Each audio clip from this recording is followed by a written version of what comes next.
ಕಳೆದ ಒಂದು ಅಧ್ಯಾಯದಲ್ಲಿ ತರಗತಿಯಲ್ಲಿ ನಾವು ನೋಡ್ತಾ ಹೋದ್ವಿ ಗ್ರಾಮೀಣ ಅಭಿವೃದ್ಧಿ ಎನ್ನುವಂತ ವಿಷಯದಲ್ಲಿ ಗ್ರಾಮೀಣ ಪ್ರದೇಶ ಪ್ರಸ್ತುತವಾಗಿ ಎದುರಿಸುತ್ತಿರುವಂತಹ ಸಮಸ್ಯೆಗಳು ಏನೇನಿದ್ದಾವೆ, ಹಾಗೆ ಅಂತ ಸಮಸ್ಯೆಗಳನ್ನು ಹೋಗಲಾಡಿಸೋದಕ್ಕೋಸ್ಕರವಾಗಿನೇ ಗ್ರಾಮೀಣ ಅಭಿವೃದ್ಧಿ ಎನ್ನುವಂತ ಚಟುವಟಿಕೆಯನ್ನ ನಾವು ಕೈಗೊಳ್ಳಬೇಕಾದಂತ ಅನಿವಾರ್ಯತೆ ಕೂಡ ಉಂಟಾಗಿರುವಂತದ್ದಿದೆ.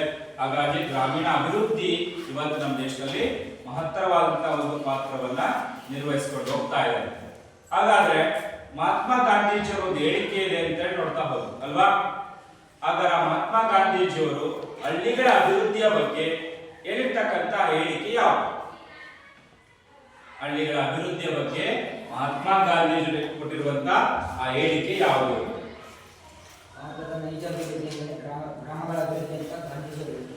ಹೌದಲ್ವಾ?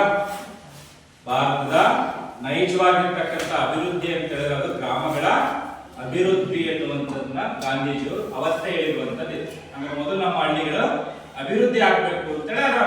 ಆದರೆ ನಮ್ಮ ಗ್ರಾಮೀಣ ಭಾಗದ ಪ್ರದೇಶಗಳು ಅಭಿವೃದ್ಧಿ ಆಗ್ಬೇಕು ಅಂತಂದ್ರೆ ಸಾಕಷ್ಟು ಸಮಸ್ಯೆಗಳಿಂದ ಕೂಡಿದವೆ ಅಂತ ಹೇಳಿ ಕೂಡ ನೋಡ್ತಾ ಹೋಗ್ಬೋದು. ಅಂದ್ರೆ ಅಂತ ಪ್ರಮುಖ ಸಮಸ್ಯೆಗಳು ಯಾವ್ಯಾವಿದಾವೆ ಅಂತ ಪ್ರದೇಶ ನಮ್ಮ ಗ್ರಾಮೀಣ ಭಾಗದಲ್ಲಿರ್ತಕ್ಕಂಥ ಸಮಸ್ಯೆಗಳು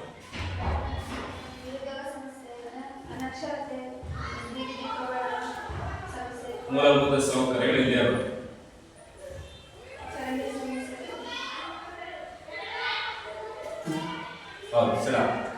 ಬಡತನ ಅತ್ಯಂತ ಹೆಚ್ಚಾಗಿರುವಂತದ್ದಿದೆ, ನಿರುದ್ಯೋಗ ತಾಂಡವಾಡ್ತಾ ಇರುವಂತದ್ದಿದೆ, ಮೂಢನಂಬಿಕೆಗಳಲ್ಲಿ ಮುಳುಗಿರುವಂತದ್ದಿದೆ, ಮೂಲಭೂತ ಸೌಕರ್ಯಗಳು ಕೊರತೆಯಿಂದಿದ್ದಾವೆ, ಹಾಗೆ ಕೃಷಿ ಗುಡಿ ಕೈಗಾರಿಕೆಗಳೆಲ್ಲವೂ ಕೂಡ ಹಿಂದುಳಿದಿರುವಂತದ್ದಾವೆ, ಸಾಕಷ್ಟು ರೀತಿಯ ಸಮಸ್ಯೆಗಳು ಕೂಡಿರುವಂತದ್ದೇ. ಹಾಗಾಗಿನೇ ನಮಗೆ ಏನ್ ಬೇಕಾಗಿರೋದು? ಗ್ರಾಮೀಣ ಅಭಿವೃದ್ಧಿ ಆಗ್ಬೇಕು ಅನ್ನುವಂತ ಅಂಶವನ್ನ ನಾವು ನೋಡ್ತಾ ಹೋಗ್ತೀವಿ. ಅಂದ್ರೆ ಇಂಥ ಒಂದು ಗ್ರಾಮೀಣ ಅಭಿವೃದ್ಧಿಯನ್ನ ಮಾಡಬೇಕಾಗಿರೋದಾದ್ರೂ ಕೂಡ ಯಾರು? ಪಂಚಾಯತ್ ರಾಜ್. ಗ್ರಾಮಗಳ ಅಭಿವೃದ್ಧಿಯನ್ನ ಕೈಗೊಳ್ಳಬೇಕಾಗಿರೋದಾದ್ರೂ ಕೂಡ ಯಾರು? ಪಂಚಾಯತ್ ರಾಜ್ ವ್ಯವಸ್ಥೆ. ಪಂಚಾಯತ್ ರಾಜ್ ವ್ಯವಸ್ಥೆ ಅಂತೆಲ್ಲ ನೋಡಿ. ಹಾಗಾದ್ರೆ ಆ ಒಂದು ಪಂಚಾಯತ್ ರಾಜ್ ವ್ಯವಸ್ಥೆ ಎನ್ನುವಂಥದ್ರಲ್ಲಿ ಯಾರು ಬಂದು ನಮ್ಮ ಗ್ರಾಮಗಳ ಅಭಿವೃದ್ಧಿ ಮಾಡ್ತಾರೆ? ಎಲ್ಲಿಂದ ಬರ್ತಾರೋ ಅವರು? ಪಂಚಾಯತಿ ಬೆಂಗಳೂರಿಂದ ಬರ್ತಾರ, ಇಲ್ಲ ದೆಹಲಿಯಿಂದ ಬರ್ತಾರ, ಅಥವಾ ಹೊರ ರಾಷ್ಟ್ರದಿಂದ ಬರ್ತಾರ? ಎಲ್ಲಿ ಅವರು? ನಮ್ಮ ಗ್ರಾಮೀಣ ಭಾಗದಲ್ಲಿ ಇರ್ತಕ್ಕಂಥವರೇ ಇರ್ಬೇಕಾದ್ರೆ ಅದೇ ರೀತಿಯಲ್ಲಿ ರಚನೆ ಮಾಡಿಕೊಡೋದು ಅಲ್ವಾ? ಗ್ರಾಮೀಣ ಅಭಿವೃದ್ಧಿಗೋಸ್ಕರ ಇರುವಂತಹ ಪಂಚಾಯತ್ ರಾಜ್ ವ್ಯವಸ್ಥೆಯನ್ನ ನೋಡಾಗ ಆ ಪಂಚಾಯತ್ ರಾಜ್ ವ್ಯವಸ್ಥೆ ಹೇಗೆ ರಚನೆ ಆಗಿದೆ ಅಂತ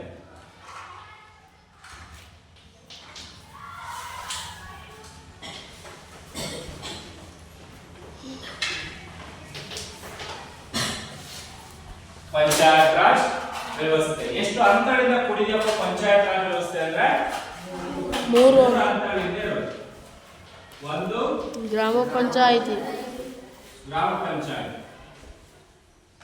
ಎರಡನೇದು ನಂತರದಲ್ಲಿ ತಾಲೂಕು ಪಂಚಾಯಿತಿ, ತಾಲೂಕು ಪಂಚಾಯತ್. ಹಾಗೆ ಮೂರನೇದಾಗಿರುವಂತದ್ದು ಜಿಲ್ಲಾ ಪಂಚಾಯತ್. ಜಿಲ್ಲಾ ಪಂಚಾಯಿತಿ ಅಂತ ಕರೀತಾರೆ. 3 ಹಂತಗಳಿಂದ ಇವೆಲ್ಲವೂ ಕೂಡ ತಾಲೂಕು ಜಿಲ್ಲೆ ಅಂತ ಇದ್ರೂ ಕೂಡ ಸರಿನಾ? ಆದ್ರೂ ಕೂಡ ಇವು 3 ಕೂಡ ಅಭಿವೃದ್ಧಿ ಪಡಿಸ್ತಾ ಇರುವಂತದ್ದು ಯಾವನ್ನಾದ್ರೆ ಗ್ರಾಮಗಳನ್ನೇ ಅಭಿವೃದ್ಧಿ ಪಡಿಸೋಕ್ಕೋಸ್ಕರ ಇರುವಂತದ್ದು. ನಿಮ್ಮೂರಲ್ಲಿ ಗ್ರಾಮ ಪಂಚಾಯತಿ ಇದೆ, ಹೌದಾ? ಹಾಗೆ ತಾಲೂಕ್ ಪಂಚಾಯತಿ ನಿಮ್ಮ ತಾಲೂಕು ಆಗಿರುವಂತ ದಾವಣಗೆರೆಯಲ್ಲಿ ತಾಲೂಕ್ ಪಂಚಾಯತಿ ಇದೆ, ಅದು ಕಚೇರಿಯಾಗಿದೆ ದಾವಣಗೆರೆ. ಆದ್ರೆ ದಾವಣಗೆರೆ ಇರ್ತಕ್ಕಂಥ ತಾಲೂಕು ಪಂಚಾಯತಿಯ ಕಚೇರಿ ಕೆಲಸ ನಿರ್ವಹಿಸೋದು ಮಾತ್ರ ಎಲ್ಲಿಯದು ಅಂದ್ರೆ ಗ್ರಾಮಗಳ ಅಭಿವೃದ್ಧಿನೇ ಕೆಲಸವನ್ನು ಮಾಡ್ತಾರೆ. ಹಾಗೆ ಜಿಲ್ಲೆಯಲ್ಲೂ ಕೂಡ ಇರುವಂತದ್ದು ದಾವಣಗೆರೆಯಲ್ಲಿ ಇದ್ರೂ ಕೂಡ ಆ ಜಿಲ್ಲಾ ಪಂಚಾಯಿತಿಯ ಕಾರ್ಯನಿರ್ವಹಣೆ ಆಗೋದು ಎಲ್ಲಿ ಅಂದ್ರೆ ಮತ್ತು ಆ ಜಿಲ್ಲೆ ಆದ್ಯಂತ ಇರುವಂತಹ ಗ್ರಾಮಗಳ ಅಭಿವೃದ್ಧಿಯ ಬಗ್ಗೆನೇ ತಲೆ ಕೆಡಿಸಿಕೊಳ್ತಾ ಹೋಗೋದಾಗಿರುತ್ತೆ. ಹಾಗಾಗಿ ಈ ರೀತಿಯಲ್ಲಿ ಈ ಒಂದು ವ್ಯವಸ್ಥೆಯನ್ನ ರಚನೆ ಮಾಡಿಕೊಟ್ಟಿರುವಂತದ್ದು. ಹಾಗಾಗಿ ಇಲ್ಲಿ ಕೆಲಸ ಮಾಡೋರು ಯಾರಂದ್ರೆ, ಇಲ್ಲಿ ಆಯ್ಕೆ ಆಗಿ ಬರೋದು ಯಾರಂದ್ರೆ ಯಾರು ನಮ್ಮ ಅಭಿವೃದ್ಧಿ ಕೆಲಸಗಳನ್ನ ಮಾಡ್ತಾರೆ ಅನ್ನುವಂಥದ್ದು ನೋಡ್ತಾ ಹೋದಾಗ ಒಂದು ಕಾನ್ಸೆಪ್ಟ್ ಇದೆ. ಪ್ರಜಾಪ್ರಭುತ್ವ ಎಂದ್ರೇನು? ಅಬ್ರಹಾಂ ಲಿಂಕನ್ ಅವರು ಹೇಳಿಕೆ ಕೊಟ್ಟಿರುವಂತ ಒಂದು ಪ್ರಜಾಪ್ರಭುತ್ವ ಎನ್ನುವಂತ ಹೇಳಿಕೆಯನ್ನ ಇಲ್ಲೂ ಕೂಡ ನಾವು ಮತ್ತೆ ಮರುಕಳಿಸಿ ನೋಡಬಹುದು. ಏನ್ ಪ್ರಜಾಪ್ರಭುತ್ವ ಅಂದ್ರೆ? ಜನರಿಂದ ಜನರಿಗೋಸ್ಕರ ಜನರಿಗೆ ಜನರಿಗಾಗಿ ಕಾರ್ಯನಿರ್ವಹಿಸುತ್ತಿರುವ ವ್ಯವಸ್ಥೆಯನ್ನು ಸರಳಗೊಳಿಸಿ. ಹೌದಲ್ವಾ? ಜನರಿಂದ ಜನರಿಗಾಗಿ ಜನರಿಗೋಸ್ಕರ ಎನ್ನುವಂತ ವ್ಯವಸ್ಥೆಯಲ್ಲಿ ನಾವು ಪ್ರಜಾಪ್ರಭುತ್ವ. ಹಾಗಾಗಿ ಇಲ್ಲಿರುವಂತ ಪಂಚಾಯತ್ ರಾಜ್ ವ್ಯವಸ್ಥೆಯು ಕೂಡ ಅದನ್ನ ಹೋಲಿಕೆ ಮಾಡ್ಬೋದಲ್ಲ. ಇಲ್ಲಿ ಗ್ರಾಮಸ್ಥರಿಂದ ಗ್ರಾಮಸ್ಥರಿಗಾಗಿ ಗ್ರಾಮಸ್ಥರಿಂದಲೇ ರಚನೆ ಆಗುತ್ತೆ. ಸದಸ್ಯರಾಗಿ ಆಯ್ಕೆ ಆಗೋದು ಕೂಡ ಅವ್ರು ಹೇಗಿರ್ಬೇಕು? ಗ್ರಾಮದವರು. ಈ ಮೂರು ಕೂಡ ಸದಸ್ಯರಾಗಿರ್ತಕ್ಕಂಥವ್ರು ಗ್ರಾಮೀಣ ಭಾಗದಲ್ಲಿರುವಂತವರೇ, ಅಲ್ಲಿನ ವೋಟರ್ಸ್ ಲಿಸ್ಟ್ ಅಲ್ಲಿ ಹೆಸರಿರೋರೆ ಆಗ್ಬೇಕು. ನಗರ ಪ್ರದೇಶದಲ್ಲಿ ವೋಟರ್ಸ್ ಲಿಸ್ಟ್ ಅಲ್ಲಿ ಹೆಸರಿತ್ತು, ನಾನು ಹಳ್ಳಿಗೆ ಬಂದ್ಬಿಟ್ಟು ಒಬ್ಬ ಗ್ರಾಮ ಪಂಚಾಯತ್ ಮೆಂಬರ್ ಆಗ್ತೀನಿ, ತಾಲೂಕ್ ಪಂಚಾಯತಿ ಮೆಂಬರ್ ಆಗ್ತೀನಿ ಅಂತ ಅವಕಾಶಗಳು ಇರೋದಿಲ್ಲ. ಹಾಗಾಗಿ ಇಲ್ಲಿರೋರು ಕಂಪಲ್ಸರಿ ಅದೇ ಹಳ್ಳಿಯ ಆ ಒಂದು ವಾರ್ಡಿನ ಅಥವಾ ಆ ಒಂದು ಪ್ರದೇಶದ ಒಂದು ವೋಟರ್ಸ್ ಲಿಸ್ಟ್ ಅಲ್ಲೇ ಅವ್ರ ಹೆಸರು ಇರಬೇಕು ಅಂತ ಹೇಳಿದ್ರು. ಅಂದ್ರೆ ಆಯ್ಕೆ ಆದ್ರೆ ಯಾರಿಗೋಸ್ಕರ ಕೆಲಸ ಮಾಡ್ತಾರೆ? ಅದೇ ಗ್ರಾಮದವರು, ತಮ್ಮ ಗ್ರಾಮದವರ ಅಭಿವೃದ್ಧಿಗೋಸ್ಕರನೇ ಕೆಲಸ ಮಾಡ್ತಾ ಹೋಗ್ತಾರೆ. ಹಾಗಾಗಿ ಗ್ರಾಮಸ್ಥರಿಂದಲೇ ರಕ್ಷಣೆಯಾಗಿ, ಗ್ರಾಮಸ್ಥರಿಗಾಗಿ, ಗ್ರಾಮಸ್ಥರಿಗೋಸ್ಕರವಾಗಿನೇ ಕಾರ್ಯನಿರ್ವಹಿಸುವಂತ ವ್ಯವಸ್ಥೆನೆ ಪಂಚಾಯತ್ ರಾಜ್ ವ್ಯವಸ್ಥೆ ಅಂತ ಹೇಳಿ ಕರೀತಾರೆ. ನೋಡಿ, ಇದನ್ನ ಒಂದು ಪದದಲ್ಲಿ ಕೊಡ್ತಾ ಹೋಗಿದ್ದಾರೆ ನಿಮ್ಗೆ. ವಿಕೇಂದ್ರೀಕರಣ ಅಂತ, ಅಧಿಕಾರದ ವಿಕೇಂದ್ರೀಕರಣ ಅಂದ್ರೆ ಇದನ್ನೇ ಕರೆದು ಈ ರೀತಿ ಇರುವಂತದ್ದನ್ನೇ ಒಟ್ಟಾರೆಯ ಕರೆದಿರುವಂತದ್ದು ಅಧಿಕಾರದ ವಿಕೇಂದ್ರೀಕರಣ. ಏನ್ ಸರ್ ವಿಕೇಂದ್ರೀಕರಣ? ಕೇಂದ್ರೀಕೃತ, ವಿಕೇಂದ್ರೀಕೃತ ಪದವನ್ನು ಕೇಳಿಕೊಂಡಿರಿ. ಕೇಂದ್ರೀಕೃತ ಒಬ್ಬರೇ ಕಾರ್ಯನಿರ್ವಹಿಸಿಕೊಂಡು ಹೋಗ್ತಾರೆ, ಅಲ್ಲಿಂದಲೇ ಆಡಳಿತ ನಡೆಸಬೇಕು. ಇಡೀ ಸಾಮ್ರಾಜ್ಯದ ಆಡಳಿತ ನಡೆಸುವಂತ ಸಂಪೂರ್ಣ ಜವಾಬ್ದಾರಿ ರಾಜಂದೇ ಆಗಿರುತ್ತೆ, ಅವನು ಹೇಳಿದಂಗೆ ನಡಿಬೇಕು ಅನ್ನುವಂಥದ್ದು ಕೇಂದ್ರೀಕೃತ ವ್ಯವಸ್ಥೆ. ಹೌದಾ? ಆದ್ರೆ ಇಲ್ಲಿ ವಿಕೇಂದ್ರೀಕೃತ ಆಗಿರುತ್ತೆ ಅಂತಾರೆ. ಸರಿನಾ? ಎಲ್ಲರಿಗೂ ಕೂಡ ವಿಭಾಗ ಆಗಿರುತ್ತೆ ಅಂತಾರೆ. ಒಂದು 400 ಜನ ಇರುವಂತ ಒಂದು ವಾರ್ಡ್ ಇದೆ, ಅಲ್ಲಿ ಒಬ್ಬ ಸದಸ್ಯನಾಗಿ ಆಯ್ಕೆ ಆಗ್ತಾನೆ, ಗ್ರಾಮ ಪಂಚಾಯತಿಯ ಸದಸ್ಯ ಅಂತಾರೆ. ಅವನ ಜವಾಬ್ದಾರಿನೂ ಇಡೀ ಗ್ರಾಮ ಪಂಚಾಯತ್ ರಚನೆ ಆಗುತ್ತೆ. ಆ ಗ್ರಾಮದ ಆ 400 ಜನರ ವಾರ್ಡಿನ ಜವಾಬ್ದಾರಿ ಇಡೀ ಗ್ರಾಮ ಪಂಚಾಯತಿಗೂ ಸಂಬಂಧಿಸಿರೋದು.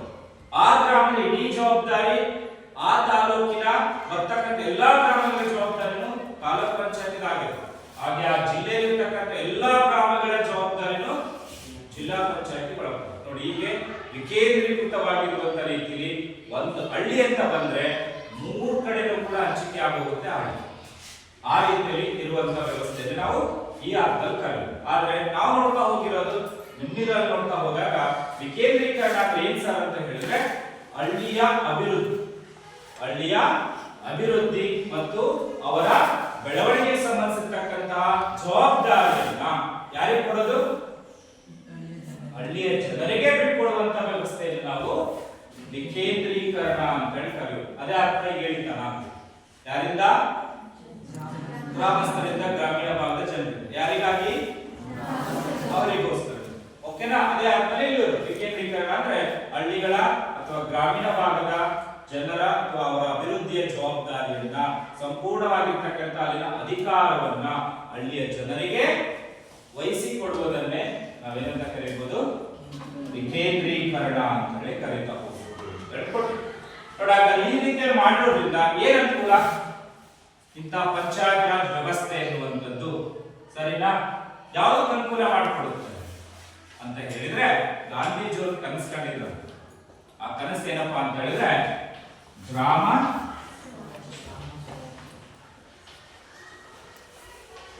ಸ್ವರಾಜ್ಯ. ಏನಂತಂದ್ರೆ ಗ್ರಾಮ ಸ್ವರಾಜ್ಯ ಅಂದ್ರೆ ಸ್ವತಂತ್ರ ಹೋರಾಟಗಳನ್ನು ನೋಡ್ತಾ ಹೋದಾಗ ಕರೀತಾ ಹೋಗ್ತೇವೆ. ಸ್ವರಾಜ್ಯ ನನ್ನ ಜನ್ಮ ಸಿದ್ಧ ಹಕ್ಕು, ನಾನು ಅದನ್ನು ಪಡೆದೇ ಇರುತ್ತೇನೆ ಅಂತ ಹೇಳಿ ಕೇಳ್ತಾನೆ. ಈಗ ಸ್ವರಾಜ್ಯ ಅಂದ್ರೆ ನಮ್ಮಿಂದಲೇ ರಚನೆ ಆಗಿರ್ತಕ್ಕಂಥ ನನ್ನ ರಾಜ್ಯ, ಇದು ಸ್ವಂತದ್ದು, ಯಾರ ಆಡಳಿತನೂ ಇಲ್ಲಿ ಬೇಡ ಅನ್ನುವಂತ ರೀತಿ ಸಂಪೂರ್ಣ ಸ್ವತಂತ್ರರಾಗಿ ಸ್ವಾವಲಂಬಿಯಾಗಿ ನಾವು ಬದುಕ್ತೀವಿ, ಪರರನ್ನು ಅವಲಂಬಿಸೋದಿಲ್ಲ ಅನ್ನುವಂತ ಅರ್ಥದಲ್ಲಿರುವಂತ ಪದ. ಹಾಗಾಗಿ ಇಲ್ಲಿ ಅದೇ ಗ್ರಾಮ ಸ್ವರಾಜ್ಯ ಎನ್ನುವಂತ ಜಾಗತಿಕೆ ಮಾಡಿದ್ದಾರೆ ಗ್ರಾಮಗಳು. ಹಾಗಾದ್ರೆ ಗಾಂಧೀಜಿಯವರ ಪ್ರಕಾರ ನಮ್ಮ ದೇಶದಲ್ಲಿ ಮೊದಲು ಸ್ವರಾಜ್ಯಗಳು ಬೇಕಾದ್ರೆ ಯಾವುವು? ಗ್ರಾಮಗಳು ಸ್ವರಾಜ್ಯಗಳು. ಹಳ್ಳಿ ನಮ್ಮವು, ನಾವು ಅಭಿವೃದ್ಧಿ ಪಡಿಸಬೇಕು ಅನ್ನುವಂತ ಮನೋಭಾವನೆ ನಮ್ಮಲ್ಲಿ ಬರಬೇಕು ಅನ್ನುವಂತ ರೀತಿಯಲ್ಲಿ ಗ್ರಾಮಗಳ ಸ್ವರಾಜ್ಯದ ಅನ್ನುವಂತ ಕನಸನ್ನ ಕಂಡಿದ್ರು. ಆದರೆ ಆ ಮಹಾತ್ಮ ಗಾಂಧೀಜಿ ಕಂಡಂತಹ ಗ್ರಾಮ ಸ್ವರಾಜ್ಯ ಎನ್ನುವಂತ ಕನಸು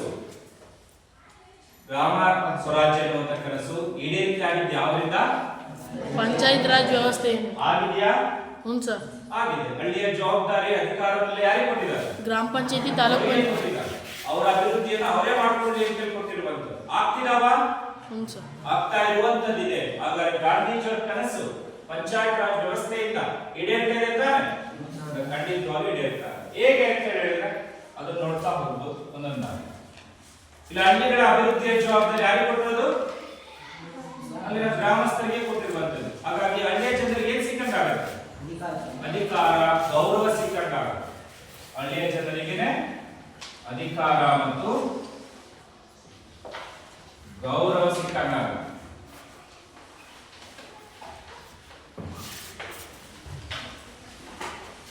ಪ್ಲಸ್ ಹಳ್ಳಿ ಅಧಿಕಾರವನ್ನು ಅವರಿಗೆ ಕೊಟ್ಟಿದ್ರಿಂದ ಅವರ ಸ್ವಾಭಿಮಾನ ಉಳ್ಕೊಂಡಂಗಾಯ್ತಾ? ನಾವು ಯಾರಿಗೂ ಕಾಯ್ಬೇಕು, ಯಾರ ಹತ್ರನೂ ಹೋಗ್ಬೇಕು, ಅಲ್ಲೋ ಕೇಳ್ಕೊಂಡು ಬರ್ಬೇಕು, ನಮ್ಗೆ ಅದನ್ನ ಕೊಡಿ, ನಮಗೆ ಈ ಹಳ್ಳಿಗೆ ಈ ಸೌಲಭ್ಯ ತಂದ್ಕೊಡ್ರಿ ಅಂತ ಬೇರೆಯವ್ರ ಹತ್ರ ಕೇಳ್ಕೊಳ್ಳೋ ಅವಶ್ಯಕತೆ ಇದೆಯಾ? ಇಲ್ಲ. ಅವರ ಸ್ವಾಭಿಮಾನಕ್ಕೆ ಧಕ್ಕೆ ಬರಲಿ ನಡ್ಕೊಂಡಾಗ, ಹಾಗೆ ಅವರ ಆತ್ಮಗೌರವಕ್ಕೆ ಬೆಲೆ ಕೊಟ್ಟಾಗ, ಪ್ಲಸ್ ಹಳ್ಳಿಯ ಜನರು ಹಳ್ಳಿಯ ಜನರಿಗೋಸ್ಕರನೇ ಬದುಕ್ತಾ ಇರೋದ್ರಿಂದ ಅವರವ್ರ ನಡುವೆ ಏನ್ ಬರುತ್ತೆ? ಒಳ್ಳೆಯ ಸಂಬಂಧ, ಹೊಂದಾಣಿಕೆ ಮನೋಭಾವನೆಗಳು ಬರ್ತಾವೆ. ಹಾಗಾಗಿ ಹಳ್ಳಿಯ ಜನರ ಸ್ವಾಭಿಮಾನ ಹಾಗೆ ಅವರಲ್ಲಿ ಹೊಂದಾಣಿಕೆ ಅಂತ ಅಂಶಗಳು ಬರ್ತವೆ.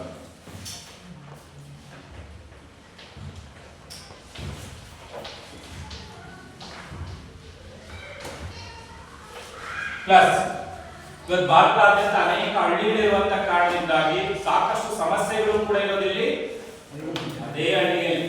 ಆಗ ಅಂತ ಹಳ್ಳಿಯಲ್ಲಿರ್ತಕ್ಕಂಥ ಅನೇಕ ಸಮಸ್ಯೆಗಳು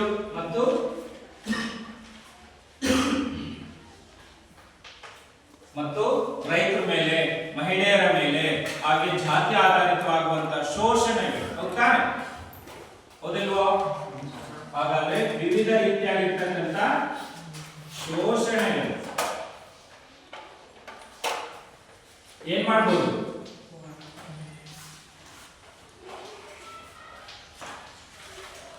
ಹೋಗಲಾಡಿಸ್ಬೋದು. ಹೋಗಲಾಡಿಸಿದವ ಹೇಗೆ ಹೇಳ್ತೀರಾ? ಶೋಷಣೆ ಹೋಗಲಾಡಿಸಿದಂತೆ ಹೇಗೆ ಹೇಳ್ತೀರಾ? ಇವತ್ತು ಗ್ರಾಮ ಪಂಚಾಯತ್, ತಾಲೂಕ್ ಪಂಚಾಯತ್, ಜಿಲ್ಲಾ ಪಂಚಾಯತ್ಗಳಲ್ಲಿ ಪರಿಶಿಷ್ಟ ಜಾತಿ, ಪರಿಶಿಷ್ಟ ಪಂಗಡ, ಹಿಂದುಳಿದ ವರ್ಗಗಳು ಮತ್ತೆ ಯಾರಿಗೆ? ಮಹಿಳೆಯರಿಗೆ ಮೀಸಲಾತಿಗಳು ಇದಾವ? ನಿಮ್ಮೂರಲ್ಲಿ ಗ್ರಾಮ ಪಂಚಾಯತ್ ಮಹಿಳೆಯರ ಸದಸ್ಯರಾಗಿದ್ದಾರ? ಅಧ್ಯಕ್ಷರು ಕೂಡ ಆಗಿರೋ ಅವಕಾಶಗಳಿದಾವ? ಇದಾವೆ. ಹಾಗಾದ್ರೆ ಶೋಷಣೆ ಹೋಗ್ಲಾಡಿಸ್ತಾ ಹೋಗುತ್ತಾ? ಹೆಣ್ಮಕ್ಳಿಗೆ ಅಧಿಕಾರ ಸಿಕ್ತು, ಪರಿಶಿಷ್ಟ ಜಾತಿಯವರಿಗೆ ಅವಕಾಶ ಸಿಕ್ತು, ಪರಿಶಿಷ್ಟ ಪಂಗಡದವರಿಗೆ ಅಧಿಕಾರಗಳು ಸಿಗ್ತಾ ಹೋದು. ಅವಾಗ ಅವರು ಅವ್ರದ್ದ ಅಭಿವೃದ್ಧಿ ಕಡೆ ಗಮನ ಕೊಡೋದಕ್ಕೆ ಅವಕಾಶ ಆಗುತ್ತೆ ತಾನೆ? ಹಾಗಾಗಿ ವಿವಿಧ ರೀತಿಯ ಶೋಷಣೆಗಳನ್ನ ತಡೆಯೋದಿಕ್ಕೆ ಅವಕಾಶ ಮಾಡಿಕೊಡುತ್ತೆ ಅಂತ ಈ ಅಂಶಗಳ ಆಧಾರಿತವಾಗಿ ಹೇಳುವುದು ಗಾಂಧೀಜಿಯವರು ಕಂಡಂತ ಗ್ರಾಮ ಸ್ವರಾಜ್ಯ ಪರಿಕಲ್ಪನೆಯನ್ನ ಯಾವುದು ಪಂಚಾಯತ್ ರಾಜ್ ವ್ಯವಸ್ಥೆ ಈಡೇರಿಸಿದ ರೀತಿಯಲ್ಲಿ ಆಗ್ತಾ ಇದೆ ಅಂತಂದ್ರೆ ನಾವು ನೋಡ್ತಾ ಹೋಗ್ಬೋದಾಗುತ್ತೆ. ಅಂದ್ರೆ ಇಂಥ ಒಂದು ಪಂಚಾಯತ್ ರಾಜ್ ವ್ಯವಸ್ಥೆ ಜಾರಿ ಬಂದಿದ್ದಾದ್ರೂ ಕೂಡ ಯಾವಾಗ ನಮ್ಮ ದೇಶದಾದ್ಯಂತ ಇಂಥದನ್ನ ಯಾವಾಗ ಜಾರಿ ತರ್ತಾ ಹೋದ್ರು?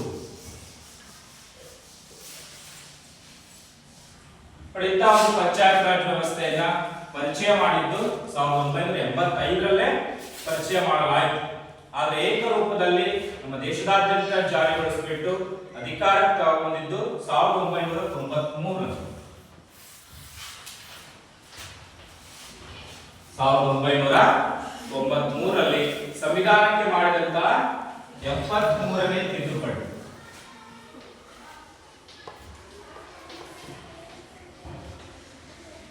ಸಂವಿಧಾನಕ್ಕೆ ತರಲಾದಂತಹ 73ನೇ ತಿದ್ದುಪಡಿಯ ಪ್ರಕಾರವಾಗಿ ಈ ಒಂದು ಪಂಚಾಯತ್ ರಾಜ್ ವ್ಯವಸ್ಥೆ ನಮ್ಮ ಇಡೀ ದೇಶದಾದ್ಯಂತ ಯಾವ ರೀತಿ ಇದೆ ಅಂದ್ರೆ ಏಕರೂಪದಲ್ಲಿರುವ ಎಲ್ಲಾ ರಾಜ್ಯಗಳಲ್ಲೂ ಕೂಡ ಒಂದೇ ರೀತಿಯಾಗಿರ್ತಕ್ಕಂಥ ರೀತಿಯಲ್ಲೇ ಜಾರಿಗೊಳಿಸಿರುವಂತದ್ದಿದೆ.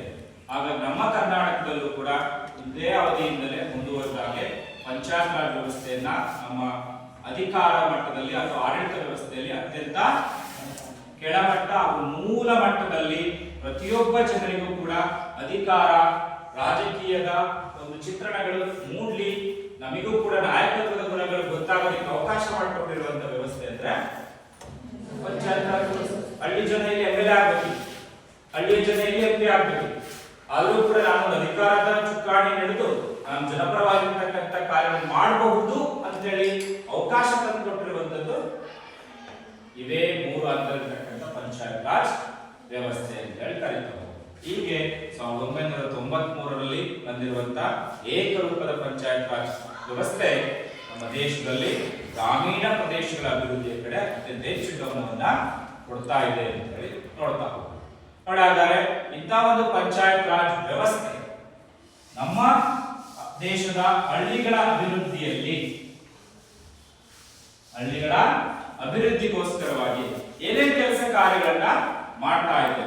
ಹಾಗಾದ್ರೆ ಪಂಚಾಯತ್ ರಾಜ್ ವ್ಯವಸ್ಥೆ ಗ್ರಾಮೀಣ ಅಭಿವೃದ್ಧಿಯಲ್ಲಿ ಕೈಗೊಳ್ತಾ ಇರುವಂತಹ ಒಂದು ಚಟುವಟಿಕೆಗಳು ಏನೇನಿದಾವೆ, ಯಾವ್ಯಾವ ರೂಪದ ಕೆಲಸ ಕಾರ್ಯಗಳು ಅದರಿಂದ ಆಗ್ತಾ ಇರುವಂತದ್ದಿದೆ ಅಂತ ಹೇಳಿ ಇಲ್ಲಿರ್ತಕ್ಕಂಥವರಿಂದಲೇ ಒಂದು ಸ್ಕಿಟ್ ರೂಪದಲ್ಲಿ, ಆ ಒಂದು ಕಿರುನಾಟಕದ ರೂಪದಲ್ಲಿ ಪ್ರದರ್ಶನ ಮಾಡ್ತಾರೆ. ಅದು ನೋಡ್ರಿ, ಅದಾದ್ಮೇಲೆ ಅದ್ರ ಕುರಿತಾಗಿ ನಾವು ಚರ್ಚೆ ಮಾಡೋಣ. ನಾವು ಈ ದಿನ ಪಂಚಾಯತ್ ರಾಜ್ ವ್ಯವಸ್ಥೆಯ ಬಗ್ಗೆ ಪ್ರಾಮುಖ್ಯತೆಯನ್ನು ನಾವು ಈ ದಿನ ತಿಳಿಸಿಕೊಡ್ತೇವೆ. ಈಗ ನಮ್ಮೂರಿದು ಕಂದಗಲ್ಲಿನ ಅಡ್ಡೆಕಟ್ಟೆ ಇದಾಗಿದೆ. ಏನಪ್ಪ ಏನಿಲ್ಲ ಅಂತ ಜಾತ್ರೆ ಬಂತಲ್ಲ ಕ್ರಿಸ್ಮಸ್ ಹೆಂಗೆ ಗ್ರಾಮ ಪಂಚಾಯತ್ ಏನು ಮಾಡ್ತಾರಪ್ಪ ಜಾತ್ರೆಗೆ ಹೇಳ್ಕಲ್ಲಲ್ಲಿ ಮತ್ತೆ ಜಾತ್ರೆಗೆ ನಮ್ಮ ಸಣ್ಣ ಊರಾಗ ಮತ್ತೆ ಅವ್ರಿಗೆ ಆಟ ಆಡೋ ಬೇಡ ಮತ್ತೆ ಗ್ರಾಮ ಪಂಚಾಯತಿ ಹೇಳ್ತಾರೆ ಯಾರು ಹೇಳ್ತಾರೆ ಈಗ ಹೋಗಿ ನೀನೊಂದು ಹೇಳು ಹೋಗು ಹೇಳಿ ಒಂದು ನಮ್ಮೂರಿಗೆ ಸೆಟ್ ಪಟ್ಟು ಹಾಕಿ ತಡಲ್ಲ ಅಂತ ಹೇಳು ಹೇಳಿ ಬಾ ಎಲ್ಲ ಆರಾಮಾಗಿ ಬಿಡಪ್ಪ. ಅಲ್ಲಿ ಮನೆ ಮಂದಿ ಗುಂಡಿ ಹೊಡೆದು ಬಿಡ್ತಾರೆ, ಏನೇನು ಹಾಕ್ತೀನಿ ಅಂತ ಎಲ್ಲಿ ಮಾಡ್ತೀನಿ ಅದು ಮಾಡ್ತೀನಿ ಇದು ಮಾಡ್ತೀನಿ ಅದು ಮಾಡಿ ಗುಂಡಿ ಮಾಡಿದಾರೆ ಅಲ್ಲಿ ಮಾಹಿತಿಯಾಗೆಲ್ಲ ಮುಚ್ಚೋದು ಯಾವಾಗ ಮುಚ್ತವ್ರು ಇನ್ನು 2 ವರ್ಷ ಬೇಕಂತೆ. ರೋಡೆಲ್ಲ ಅದು ಬೇಯಿಸ್ಬಿಟ್ಟಾರೆ, ಎಲ್ಲ ರೋಡ್ ಇದ್ದದ್ದು ಎಲ್ಲ ಕೆಡ್ಸಿದ್ದಾರೆ. ಊರಾಗ ಒಂದು ಗಾಡಿ ಹೋಗಿ ಕಷ್ಟ ಐತಿ ಈಗ. ಗ್ರಾಮ ಪಂಚಾಯತ್ ಗ್ರಾಮ ಪಂಚಾಯತ್ ಏನು ಮಾಡ್ತಾರೆ ಬಿಡಪ್ಪ, ಮತ್ತೆ ಈಗ ಅದನ್ನ ಮುಗ್ಸಕ್ಕೆ ಹೋದ್ರೆ ತಡೆ ಮಾರಕ್ಕಲ್ಲ ಮತ್ತೆ ಅಂತಾರೆ ಅವ್ರು. ಸರ್ಕಾರ ಎಲ್ಲ ಹೋಗ್ಬೇಕಲ್ಲ. ಹ್ಞೂ ಮತ್ತೆ ಏನಪ್ಪ ಊರಿನ ಮುಖ್ಯಸ್ಥರೆಲ್ಲ ಅಷ್ಟೇ ಆಗ್ಬಿಟ್ಟಿರಿ. ಏನು ಭೀಮ ಎಲ್ಲಿ ಕಾಣಲೇ ಅಲ್ಲ, ಎಲ್ಲಿಗೆ ಹೋಗಿದ್ದೆ? ಹೊಲಕ್ಕೆ ಹೋಯ್ತಪ್ಪ. ಎಲ್ಲ ಪಂಚಾಯತ್ ರಾಜ್ ವ್ಯವಸ್ಥೆ ಬಗ್ಗೆ ಮಾತಾಡ್ತಿದ್ದೀರಿ. ಜಾತ್ರೆ ಬಂತಲ್ಲ ಅದ್ರ ಬಗ್ಗೆ ಮಾತಾಡ್ತಿದ್ವಿ. ಮತ್ತು ನಮಗೇನೋ ಯೋಜನೆ ಇರಲಿಲ್ಲ. ಯಾರು ನಿನಗೆ ಕೃಷಿ ಬಗ್ಗೆನಾ? ಬಿತ್ತಿನ ಬೀಜದ ಸಬ್ಸಿಡಿ ಕೊಡ್ತಾರಲ್ಲ, ಕೊಡ್ತಾರೆ ಸಬ್ಸಿಡಿ. ಯಾಕ್ರೆ ನೀನು ರೋಟ್ರಿ ಪಾಟ್ರಿ ತಗೊಂತಿ ಅಂದ್ರೆ ಸಬ್ಸಿಡಿ ಮ್ಯಾಗ ಕೊಡ್ತಾರೆ ನೋಡು, ತಗೊಂಬೋಗಿ. ಮತ್ತು ಔಷಧಿಕ್ಯಾಗ ಅರ್ಧ ರೇಟಿಗೆ ಕೊಡ್ತಿದಾರೆ ನೋಡು, ಸಬ್ಸಿಡಿ ಮ್ಯಾಗ ಅದನ್ನ ಔಷಧಿಕ್ಯಾನು ಕೊಡ್ತಿದ್ದಾರೆ. ಕಳೆನಾಶಕ ಔಷಧಿ ಅವನ್ನೆಲ್ಲ ಕೊಡ್ತಾರೆ, ಸಬ್ಸಿಡಿ ಮ್ಯಾಗ ಕೊಡ್ತಾರಲ್ಲ. ಕೇಳುವಾಗ ಕೇಳ್ಬೇಕಪ್ಪ ನೀವು.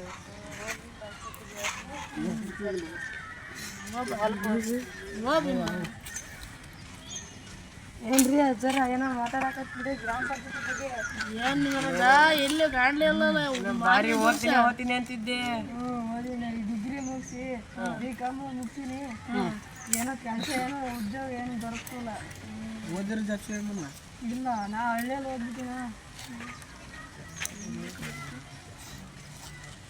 ಹೆಂಗೆ ಮಾಡ್ತಿ ಈಗ? ನೀವೇ ಹೇಳಕ್ಕೆ ಗ್ರಾಮ ಪಂಚಾಯತಿ ಅದು ಸುವರ್ಣ ಸ್ವ ಉದ್ಯೋಗ ಅದು ಯೋಜನೆ ಐತಲ್ಲ, ಅದಕ್ಕೆ ಅಪ್ಲಿಕೇಶನ್ ಹಾಕು. ಹಾಕ್ತೀನಿ. ಮತ್ತು ಅವ್ರು ನೀವು ಏನಾರ ಸ್ವಂತ ಉದ್ಯೋಗ ಮಾಡ್ತೀನಿ ಅಂದ್ರೆ ಸಬ್ಸಿಡಿ ಕೊಡ್ತಾರೆ ಸರ್ಕಾರ. ನಮ್ಮೂರ ಹತ್ರ ಇಲ್ಲಿ ಇದು ತೆಂಗಿನ ಫ್ಯಾಕ್ಟ್ರಿ ಮಾಡಿರಲ್ಲ, ಆ ಥರ ನೀನು ಏನಾರು ಸ್ವಂತ ಮಾಡು. ಅಲ್ಲಿ ಹೋಗಿ ಫ್ಯಾಕ್ಟ್ರಿ ಮಾಡ್ಯಾರಲ್ಲ ನೋಡಬಿಟ್ಟು ಚೆನ್ನಾಗಿದ್ರೆ ಇಲ್ಲಿ ಬಂದು ನೀನು ಯಾವ್ದಾರು ಹಗ್ಗ ಮಾಡೋದಾಗಲಿ ಏನಾರ ಮಾಡೋಂದ ಒಳ್ಳೆ ಫ್ಯಾಕ್ಟ್ರಿ ತೆಗಿ. ಗ್ರಾಮ ಪಂಚಾಯತಿ ಹೇಳ್ತೇನ್ರಿ. ಗ್ರಾಮ ಪಂಚಾಯತಿಗೆ ಹೋಗು, ಅವ್ರು ಕೊಡ್ತಾರೆ ಎಲ್ಲ ಸಬ್ಸಿಡಿ ಮ್ಯಾಗೆ ಅರ್ಧ ದುಡ್ಡು ಕೊಡ್ತಾರೆ ನಿನಗೆ. ನೀನು ಅನ್ನ ಲಾಭ ತಗೊಂಡು ಅವ್ರಿಗೆ ಕೊಡುವಂತೆ ಸಾಲ ಕೊಡ್ತಾರೆ ನೋಡು. ಸಾಲ? ಹ್ಞೂ ಏನೋ ಗ್ರಾಮ ಪಂಚಾಯತಿ ಹೋದ್ರೆ ಮಾಡ್ಕೊಂಡು ಕೊಡ್ತಾರೆ. ಮಾಡಿಕೊಡ್ತಾರೆ. ಸರಿ ಸರಿ. ಹಾಂ ಸರಿ. ಏನ್ರಿ ಅಣ್ಣ ಏನೋ ಮಾತಾಡ್ತಿದ್ದೀರಲ್ಲ? ಏನು ಇಲ್ಲ ಕಾಣಲೇ ಅಲ್ಲ. ನಾನು ಮನೆ ಇಲ್ಲ, ಏನು ಸೌಲಭ್ಯ ಇಲ್ಲ ಅಣ್ಣ, ಮತ್ತೆ ಏನು ಮಾಡ್ಕೋಣ ಮತ್ತೆ ನಾವು? ಏನು ಮಾಡಕ್ಕಪ್ಪ ಅಂದ್ರೆ ನೀನು ಮನೆ ಇಲ್ಲ ಮತ್ತೆ ಮಾಡಕ್ಕಪ್ಪ. ಇಂದಿರಾ ಆವಾಸ್ ಯೋಜನೆ ಅಂತ ಐತಿ ನೋಡು, ಪಂಚಾಯತಿ ಆಫೀಸಿಗೆ ಹೋಗು, ಅಪ್ಲಿಕೇಶನ್ ಹಾಕಬೇಕು. ಬಸವ ಯೋಜನೆ ಅಂತ ಐತೆ, ಇದು ಅಂಬೇಡ್ಕರ್ ಯೋಜನೆ, ಅಂಬೇಡ್ಕರ್ ಮತ್ತು ವಾಲ್ಮೀಕಿ ವಸತಿ ಯೋಜನೆ ಐತೆ. ಅಪ್ಲಿಕೇಶನ್ ಹಾಕು, ಮಾಡು. ಮನೆ ಕೊಡ್ತಾರೆ ನೋಡಿ, ಇಲ್ಲ ಜನತ ಮನೆ ಗ್ರ್ಯಾಂಡ್ ಟ್ಯಾಕ್ಸ್ಗೆ ಜನತ ಮನೆ ಮಾಡಿಕೊಡ್ತಾರೆ. ಮತ್ತು ಶೌಚಾಲಯಕ್ಕೂ ಅರ್ಧ ದುಡ್ಡು ಕೊಡ್ತಾರೆ ನೋಡು. ಶೌಚಾಲಯ ಮನೆ ಬೇಕೇ ಬೇಕಲ್ಲ, ಮುಖ್ಯವಾಗಿ ಅದಕ್ಕೂ ಕೊಡ್ತಾರೆ ಅರ್ಧ ದುಡ್ಡು. ಹೋಗಿ ಅಪ್ಲಿಕೇಶನ್ ಗಾಢ ಹಾಕು, ಗೃಹ ಪ್ರವೇಶ ಕರಿ, ಹಂಗ ಹೋಗ್ಬೇಡ.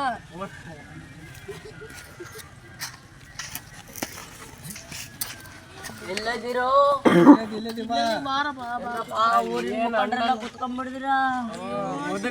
ಏನ್ ಓಡಾಡ್ತೀಯಪ್ಪ? ವಯಸ್ಸಾಗ್ಬಿಡ್ತು, ಏನ್ ಮಾಡೋದು, ಕಣ್ ಕಾಣಲ್ಲ. ಆಪರೇಷನ್ ಮಾಡಿಸಲಕ್ಕಲ್ಲಪ್ಪ ನೀನು ಇದ್ರ ವಯಸ್ಸಾಗಿರೋ ವೃದ್ಧದಿನಿ ಪಂಚಾಯತ್ ಆಫೀಸಿದ್ದ ಏನ್ ಕೊಡ್ತಾರಪ್ಪ? ಆರೋಗ್ಯ ಕಾರ್ಡ್ ನೀನು ಆಪರೇಷನ್ ಮಾಡಿಸಿ ಅಕೌಂಟ್ ಕಾಣ್ತಾವ ಕ್ಲೀನಾಗೆ. ಕಾಣಲ್ಲಪ್ಪ, ಬರ್ತೀವಿ ಇದು ಆಪರೇಷನ್ ಮಾಡ್ಸಕ್ಕಂತೆ. ಬರ್ತಲ್ಲ ನಿನಗೆ, ಬರ್ತಾವ. ಈಗ ಅಪ್ಲಿಕೇಶನ್ ಹಾಕಕ್ಕಪ್ಪ, ಹಾಕು ಗಾಢ. ತಿಂಗಳ ಚೆಕ್ ಮಾಡಿಸು. ಈಗ 60 ವರ್ಷ ಮೇಲ್ನವರಿಗೆ ಕೊಡ್ತಾರ ನೋಡು ಮಾಶಾಸನ ಅಂತ ಬರ್ತದ ನೋಡಿ, ತಿಂಗಳ ಈಗ ನಿನ್ನ ಕೈಯಾಗಿಂತ ಅಕೌಂಟಿಗೆ ಬೆಳೆ ಹಂಗೆ ಆಗ್ತದ ರೋಗು. ನಿನ್ನ ಅಕೌಂಟ್ ನಂಬರ್ ಕೊಟ್ಟು ಪಾಸ್ಬುಕ್ ಅವನ್ನೆಲ್ಲ ಕೊಟ್ಟು ಹೋಗಿ ಗಾಢ. ದುಡ್ಡು ಬೇಕು ಅಂದ್ರೆ ಬರ್ತಂತ ಅಪ್ಲಿಕೇಶನ್ ನಿಧಾನಕ್ಕೆ ಹೋಗು, ಬಿದ್ದಿದ್ಯಾ ಏನಪ್ಪ ಗ್ರಾಮ ಪಂಚಾಯತ್ ಸೇರಿ ಏನು ಮಾಡ್ತಿದ್ರ? ಏನಪ್ಪ ನಿಜಕ್ಕೂ ಎಲ್ಲೋಗಿದ್ದೆ? ಮನೆಗೇನೋ ಗೊಂಬಿ ಮಾಡ್ತಿದ್ದೆ ಅಂತ ಬಿಟ್ಟೆ ಆದ್ಮೇಲೆ ಗೃಹ ಗುಡಿ ಕೈಗಾರಿಕೆ ಮಾಡ್ಕಚ್ಚಿಯ. ಮತ್ತು ಕೇಳು, ಪಂಚಾಯತಿ ಆಫೀಸರಿಗೆ ಹೋಗಿ ಕೊಡೋದೆ, ಕೊಡ್ತಾರೆ ಅರ್ಧ ದುಡ್ಡು ಕೊಡ್ತಾರೆ ನಿನಗೆ. ಅಲ್ಲ ಸರಿ ತಾಳಪ್ಪ ಅಂತ ಕ್ಲೀನಾಗಿ ಕೇಳು ಸ್ವಲ್ಪ. ಉದ್ಯೋಗ ಮಾಡ್ಬೇಕು. ಸಬ್ಸಿಡಿ ಕೊಡ್ತಾರ ಏನಾರ ಮಾಡ್ತೀನಿ ಅಂದ್ರೆ.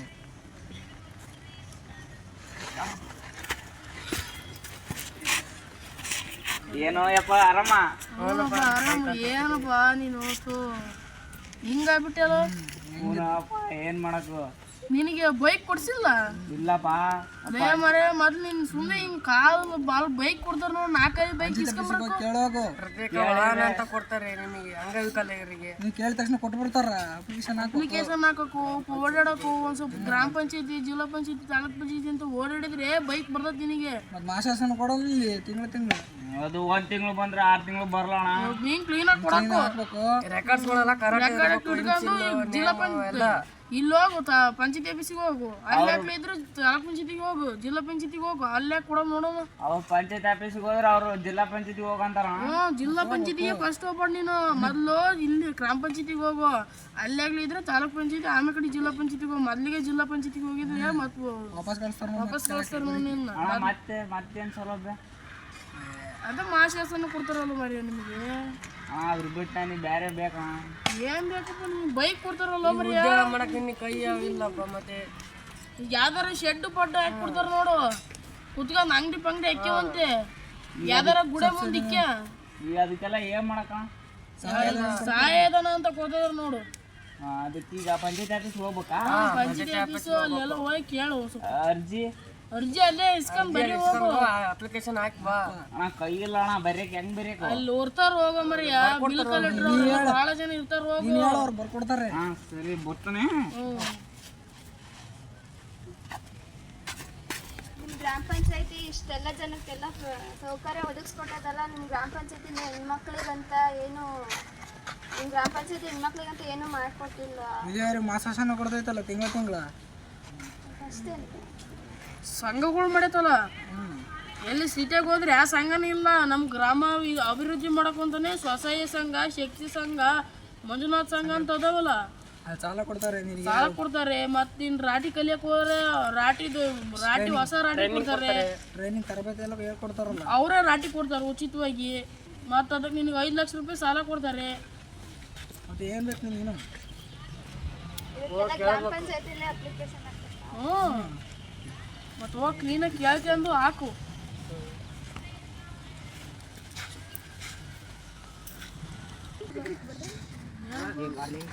ಈಗ ನಾವು ಹೋಗಿಲ್ಲ.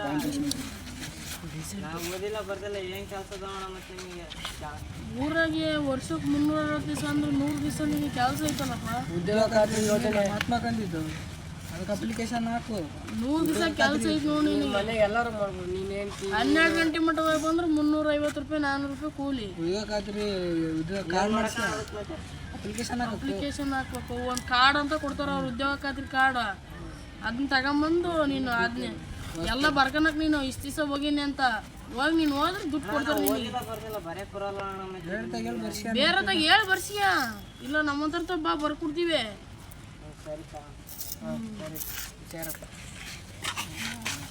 ಇವರಿಗೆಲ್ಲ ಇಷ್ಟ ಹೇಳಿದೆ ಮತ್ತೇನು ಮಾಡ್ತಪ್ಪ ಗ್ರಾಮ ಪಂಚಾಯತಿ. ಅಯ್ಯೋ ನಿನ್ಗೆ ಗೊತ್ತಲ್ಲ, ಇಲ್ಲಿ ರೋಡೆಲ್ಲ ಈಗ ಹೊಡಿತದ ನೋಡಲ್ಲಿ ಡಿಗ್ಗರ್ ಹಿಟ್ಟು. ಮತ್ತು ಅದನ್ನೆಯ ಮನೆಗೆ ನೀನು ಸುಮ್ಮನೆ ನೀರು ಹೊತ್ಕೊಂಬರ್ತೀಯ ಅಂದು ಮಾಡಕಚ್ಚಾರೆ. ಹಂಗೆ ರೋಡೆಲ್ಲ ಕೆಟ್ಕೊಂತಾನ.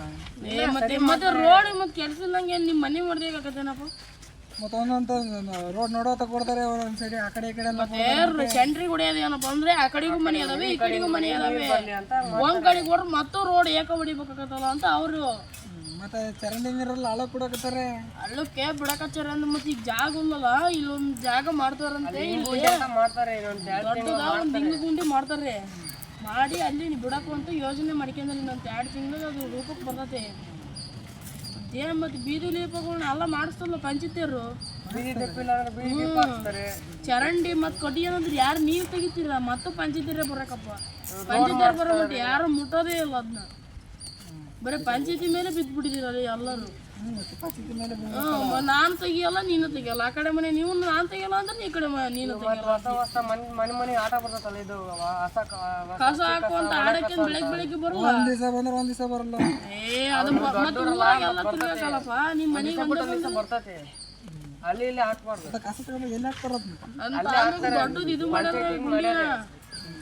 ಎಲ್ಲದಕ್ಕೂ ಒಂದು ಇದು ಮಾಡ್ಯಾರೆ. ಸುಮ್ಮನೆ ಪಂಚಾಯತಿನ ದೂರ ಬೇಡ್ರಿ ನೀವೆಲ್ಲ. ನಮ್ಮ ಪಂಚಾಯತ್ ರಾಜ್ ವ್ಯವಸ್ಥೆ ಹೆಂಗೆಲ್ಲ ಒಳ್ಳೊಳ್ಳೇದು ಮಾಡ್ಕೊಡ್ತೈತಿ ನೋಡ್ರಿ.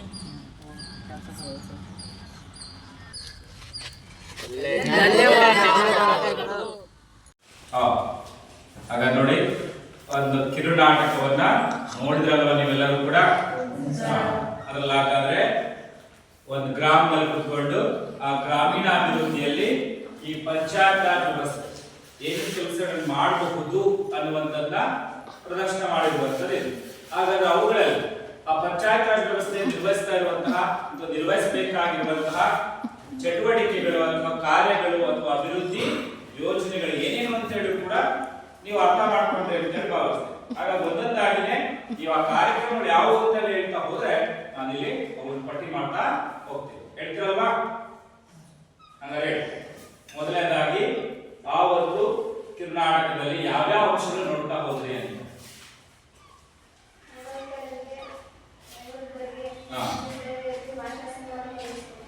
ಅಂಗವಿಕಲರಿಗೆ, ವಿಧವೆಯರಿಗೆ ಮತ್ತು ವಯೋವೃದ್ಧರಿಗೆ ಮಾಶಾಸನಗಳನ್ನ ತೋರಿಸಿಕೊಡುವಂತ ಕೆಲಸವನ್ನು ಮಾಡ್ತಾ ಇದ್ದಾರೆ. ಒಟ್ಟಾರೆ ತೆಗೆದುಕೊಂಡು ಅಶಕ್ತರಿಗೆ ಮಾಶಾಸನಗಳನ್ನು ನೀಡ್ತಾ ಇದ್ದೇವೆ.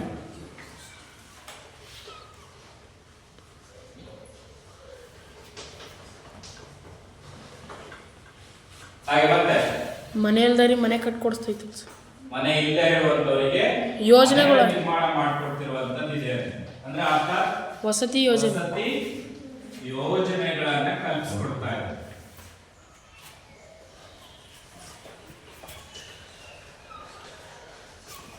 ನೋಡಿ, ವಸತಿ ಯೋಜನೆಗಳು ಅಂತ ಹೇಳಿದ ತಕ್ಷಣ ಸಾಕಷ್ಟು ವಸತಿ ಯೋಜನೆಗಳಿದಾವೆ, ಹೌದಲ್ವಾ? ಇಂದಿರಾ ಆವಾಸ್ ಯೋಜನೆ, ಪ್ರಧಾನ ಮಂತ್ರಿ ಆವಾಸ್ ಯೋಜನೆ, ಹಾಗೆ ಬಸವ ಕಲ್ಯಾಣ ಯೋಜನೆ, ಹಾಗೆ ಅಂಬೇಡ್ಕರ್ ವಾಲ್ಮೀಕಿ ಯೋಜನೆ ಎನ್ನುವಂತ ರೀತಿಯಲ್ಲಿ ಆ ಆಶ್ರಯ ಯೋಜನೆ ಎನ್ನುವಂತ ನೋಡಿ, ಇವೆಲ್ಲವೂ ಕೂಡ ವಸತಿಹೀನರಿಗೆ, ಮನೆ ಇಲ್ಲದವರಿಗೆ ಮನೆಗಳ ನಿರ್ಮಾಣ ಮಾಡಿಕೊಡ್ತಿರುವಂತ ಕಾರ್ಯಕ್ರಮಗಳಾಗಿ ನೋಡಬಹುದು. ಪಂಚಾಯತ್ ರಾಜ್ ವ್ಯವಸ್ಥೆ ವತಿಯಿಂದ ನಡೀತಾ ಇರುತ್ತೆ. ಮತ್ತೆ ಹಾಗೆ ಉದ್ಯೋಗ ಇಲ್ಲದೆ ಇರ್ತಕ್ಕಂಥವರಿಗೆ ಸ್ವಂತ ಉದ್ಯೋಗದ ಅವಕಾಶ.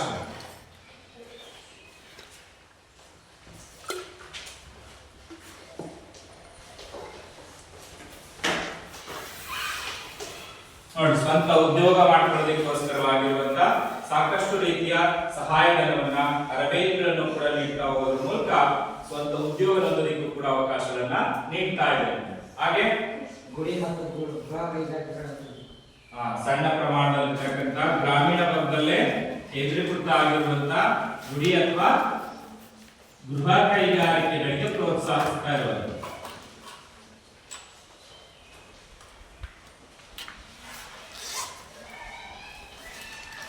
ನೋಡಿ, ಗುಡಿ ಅಥವಾ ಗೃಹ ಕೈಗಾರಿಕೆಗಳು ಅಂತಂದ್ರೆ ಹಗ್ಗ ಹೊಲಿಸ್ತಾ ಇರುವಂತವರು, ಬುಟ್ಟಿ ಎಣಿತಾ ಇರುವಂತವರು, ಮಡಿಕೆ ಕುಡಿಕೆಗಳನ್ನ ತಯಾರು ಮಾಡ್ತಾ ಇರುವಂತವರು, ಆಟಿಕೆ ವಸ್ತುಗಳನ್ನ ತಯಾರು ಮಾಡ್ತಾ ಇರುವಂತದ್ದು, ಅಥವಾ ಹ್ಯಾಂಡ್ ಮೇಡೆಡ್ ಕ್ರಾಫ್ಟ್ಸ್ ಅಂತ ಹೇಳಿ ಕರೀತಾರೆ.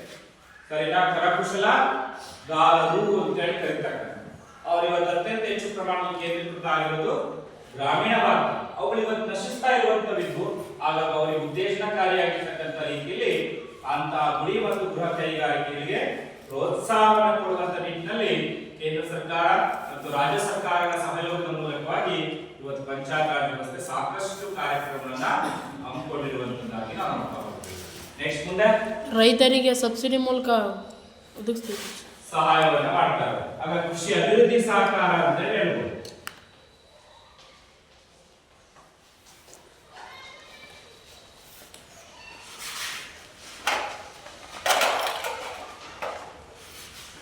ಕೃಷಿ ಅಭಿವೃದ್ಧಿ ಸಹಕಾರ ಅಂತ ಹೇಳಿದ್ರೆ ರೈತರಿಗೆ ಜಮೀನಿನ ಸಂಪೂರ್ಣವಾಗಿರ್ತಕ್ಕಂಥ ದಾಖಲೆಗಳನ್ನು ವಹಿಸಿಕೊಳ್ಳುವಂತ ನೀಡುವಂತ ಜವಾಬ್ದಾರಿ ವಹಿಸಿಕೊಳ್ಳುತ್ತಾರೆ. ಪಾಣಿ, ಹಾಗೆ ಇಸಿ, ಮಿಟೇಷನ್ ಎನ್ನುವಂತ ವಿವಿಧ ಪ್ರಕಾರದಲ್ಲಿರುವಂತಹ ದಾಖಲೆಗಳು ರೈತರಿಗೆ ಅತ್ಯಂತ ಸುಲಭವಾಗಿ ಸಿಗೋದಿಕ್ಕೆ ಅವಕಾಶ ಮಾಡಿಕೊಡ್ತಾ ಇದೆ.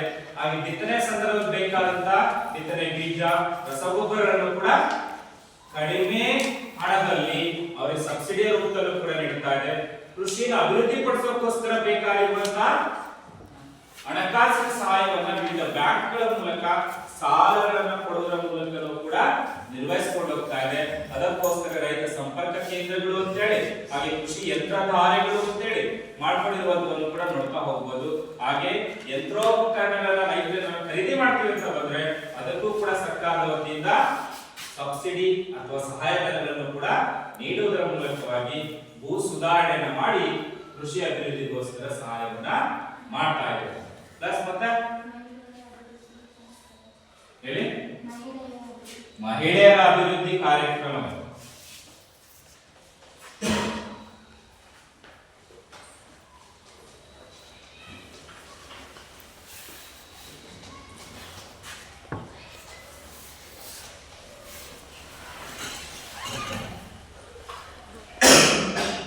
ಮಹಿಳಾ ಅಭಿವೃದ್ಧಿ ಕಾರ್ಯಕ್ರಮಗಳು ಅಂತ ಹೇಳಿ ಬಂದಾಗ ನಮ್ಮ ಕರ್ನಾಟಕ ಸರ್ಕಾರವೇ ಗ್ರಾಮೀಣ ಭಾಗದ ಮಹಿಳೆಯರ ಅಭಿವೃದ್ಧಿಗೋಸ್ಕರವಾಗಿದೆ ಸ್ಥಾಪನೆ ಮಾಡಿರ್ತಕ್ಕಂಥ ಒಂದು ಕಾರ್ಯಕ್ರಮ ಸ್ತ್ರೀ ಶಕ್ತಿ ಕಾರ್ಯಕ್ರಮ.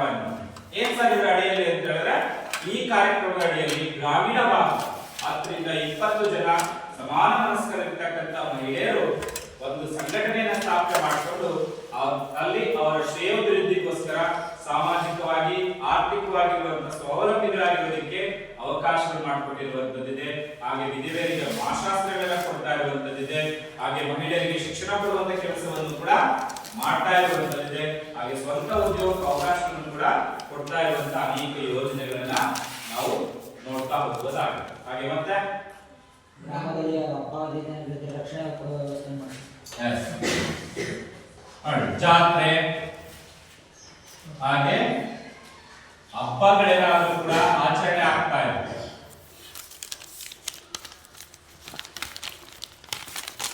ಅವರಿಗೆ ಪ್ರೋತ್ಸಾಹವನ್ನು ಕೊಡ್ತಾ ಇದೆ.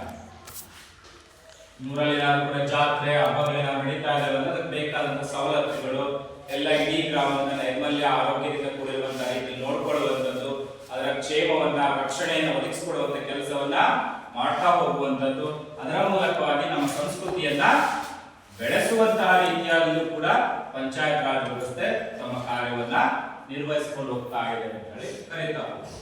ಹಾಗೆ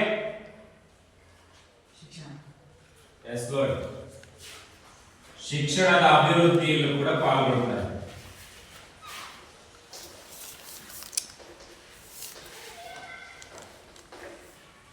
ಶಿಕ್ಷಣದ ಅಭಿವೃದ್ಧಿಗೂ ಪಂಚಾಯತ್ ರಾಜ್ ವ್ಯವಸ್ಥೆಗೆ ಏನ್ ಸಂಬಂಧ ಅಂದ್ರೆ ಆಗಲೇ ನೋಡ್ತಾ ಇದ್ದೀವಿ. ಪಂಚಾಯತ್ ರಾಜ್ ವ್ಯವಸ್ಥೆ ಅಂತ ಗ್ರಾಮ ಪಂಚಾಯತ್, ತಾಲೂಕ್ ಪಂಚಾಯತ್, ಜಿಲ್ಲಾ ಪಂಚಾಯತ್ ಇದಾವೆ ಅಂತ ಅವುಗಳ ವ್ಯಾಪ್ತಿಗೆ ಒಳಪಡುವಂತ ಉದಾಹರಣೆ ನಿಮ್ಮೂರಿನ ಗ್ರಾಮ ಪಂಚಾಯತ್ ಇದೆ ಅಂದ್ರೆ ಅದರ ವ್ಯಾಪ್ತಿಗೆ ಬರುವಂತಹ ಶಾಲೆಗಳು ಯಾವಿದೆ, ಪ್ರಾಥಮಿಕ ಶಾಲೆಗಳು ಅಥವಾ ಪ್ರೌಢಶಾಲೆಗಳು ಏನಾದರೂ ಕೂಡ ಇದ್ರೆ ಆ ಶಾಲೆಗಳಿಗೆ ಬೇಕಾದಂತಹ ಮೂಲಭೂತ ಸೌಕರ್ಯಗಳೆಲ್ಲವನ್ನು ಕೂಡ ಒದಗಿಸಿಕೊಡೋದು, ಆ ಶಾಲೆಗೆ ಬೇಕಾದಂತ ಎಲ್ಲ ರಕ್ಷಣಾ ಚಟುವಟಿಕೆಗಳನ್ನು ಕೂಡ ಒದಗಿಸಿಕೊಡುವಂತದ್ದು, ಅವುಗಳ ಮೇಲ್ವಿಚಾರಣೆಯನ್ನು ಮಾಡಿಕೊಂಡು ಹೋಗುವಂತ ಅಧಿಕಾರವನ್ನು ಕೂಡ ಇಲ್ಲಿ ನೀಡಲಾಗಿರುತ್ತೆ. ಹಾಗಾದ್ರೆ ವ್ಯಾಪ್ತಿ ಬರುವಂತ ಪ್ರೌಢಶಾಲೆ, ಪ್ರಾಥಮಿಕ ಶಾಲೆ, ಮಾಧ್ಯಮಿಕ ಶಿಕ್ಷಣವನ್ನು ಕೂಡ ಗಮನಿಸಿಕೊಂಡು ಹೋಗುವಂತ ಅವಕಾಶವನ್ನ ಪಂಚಾಯತ್ ರಾಜ್ ವ್ಯವಸ್ಥೆಗೆ ನೀಡಿರುವಂತದ್ದಿದೆ. ಅದರ ಶಿಕ್ಷಣದ ಅಭಿವೃದ್ಧಿಗೋಸ್ಕರವಾಗಿನೇ ಇಂದಿನ ಅನೇಕ ಕಾರ್ಯಕ್ರಮಗಳನ್ನ ನಾವು ನೆನಪು ಮಾಡ್ಕೊಂತ ಹೋಗ್ಬೋದು. ಕೂಲಿಯಿಂದ ಶಾಲೆಗೆ, ಓಕೆನಾ? ಹಾಗೆ ನೆಕ್ಸ್ಟ್ ರಾತ್ರಿ ಶಾಲೆಗಳನ್ನು ತೆರೆದಿರುವಂತದ್ದಿದೆ. ರೈತರು ಕಷ್ಟಪಡ್ತಕ್ಕಂಥವ್ರು, ಕೂಲಿ ಕಾರ್ಮಿಕರ ಹೋಗುವಂತವ್ರು ಇದ್ದಾರೆ, ಅವರಿಗೂ ಅಕ್ಷರ ಜ್ಞಾನ ಬರಲಿ ಅಂತೇಳಿ ಅವ್ರ ಅಗಲತ್ನಾಗ ಈ ಕೆಲಸ ಕಾರ್ಯಗಳಿಗೆಲ್ಲ ಹೋಗಿ ಸಂಜೆ ಬಂದಾಗ ರಾತ್ರಿ ಶಾಲೆಗಳು ಅಂತೇಳಿ ತರಬಿಟ್ಟು ಅಟ್ಲೀಸ್ಟ್ ಕನಿಷ್ಠ ಮಟ್ಟದ ಶಿಕ್ಷಣವನ್ನ ಪಡ್ಕೊಳ್ಳೋದಕ್ಕೂ ಕೂಡ ಅವಕಾಶ ಕೊಡ್ತಾ ಇರುವಂತದ್ದಿದೆ. ಹಾಗೆ ವೃತ್ತಿ ಶಿಕ್ಷಣಕ್ಕೆ ಪ್ರೋತ್ಸಾಹ, ಬರೀ ಈ ಒಂದು ಔಪಚಾರಿಕ ಶಿಕ್ಷಣವನ್ನು ಪಡ್ಕೊಳ್ಳೋದ್ರ ಜೊತೆಗೆ ಏನಾದರೂ ಒಂದು ಕೆಲಸವನ್ನು, ತರಬೇತಿಯನ್ನ ಪಡ್ಕೊಳ್ಳುವಂತ ಶಿಕ್ಷಣವನ್ನು ಕೂಡ ಪ್ರೋತ್ಸಾಹ ಮಾಡ್ತಾ ಇರುವಂತದ್ದಿದೆ ಪಂಚಾಯತ್ ರಾಜ್ ವ್ಯವಸ್ಥೆ ಅಂತ ಹೇಳಿ ಕರೆಯುವುದು. ಹಾಗೆ ಮತ್ತೆ ಮೂಲಭೂತ ಸೌಕರ್ಯಗಳನ್ನು ಗ್ರಾಮಸ್ಥರಿಗೆ ಒದಗಿಸಿ. ನೋಡಿ, ಮೂಲಭೂತ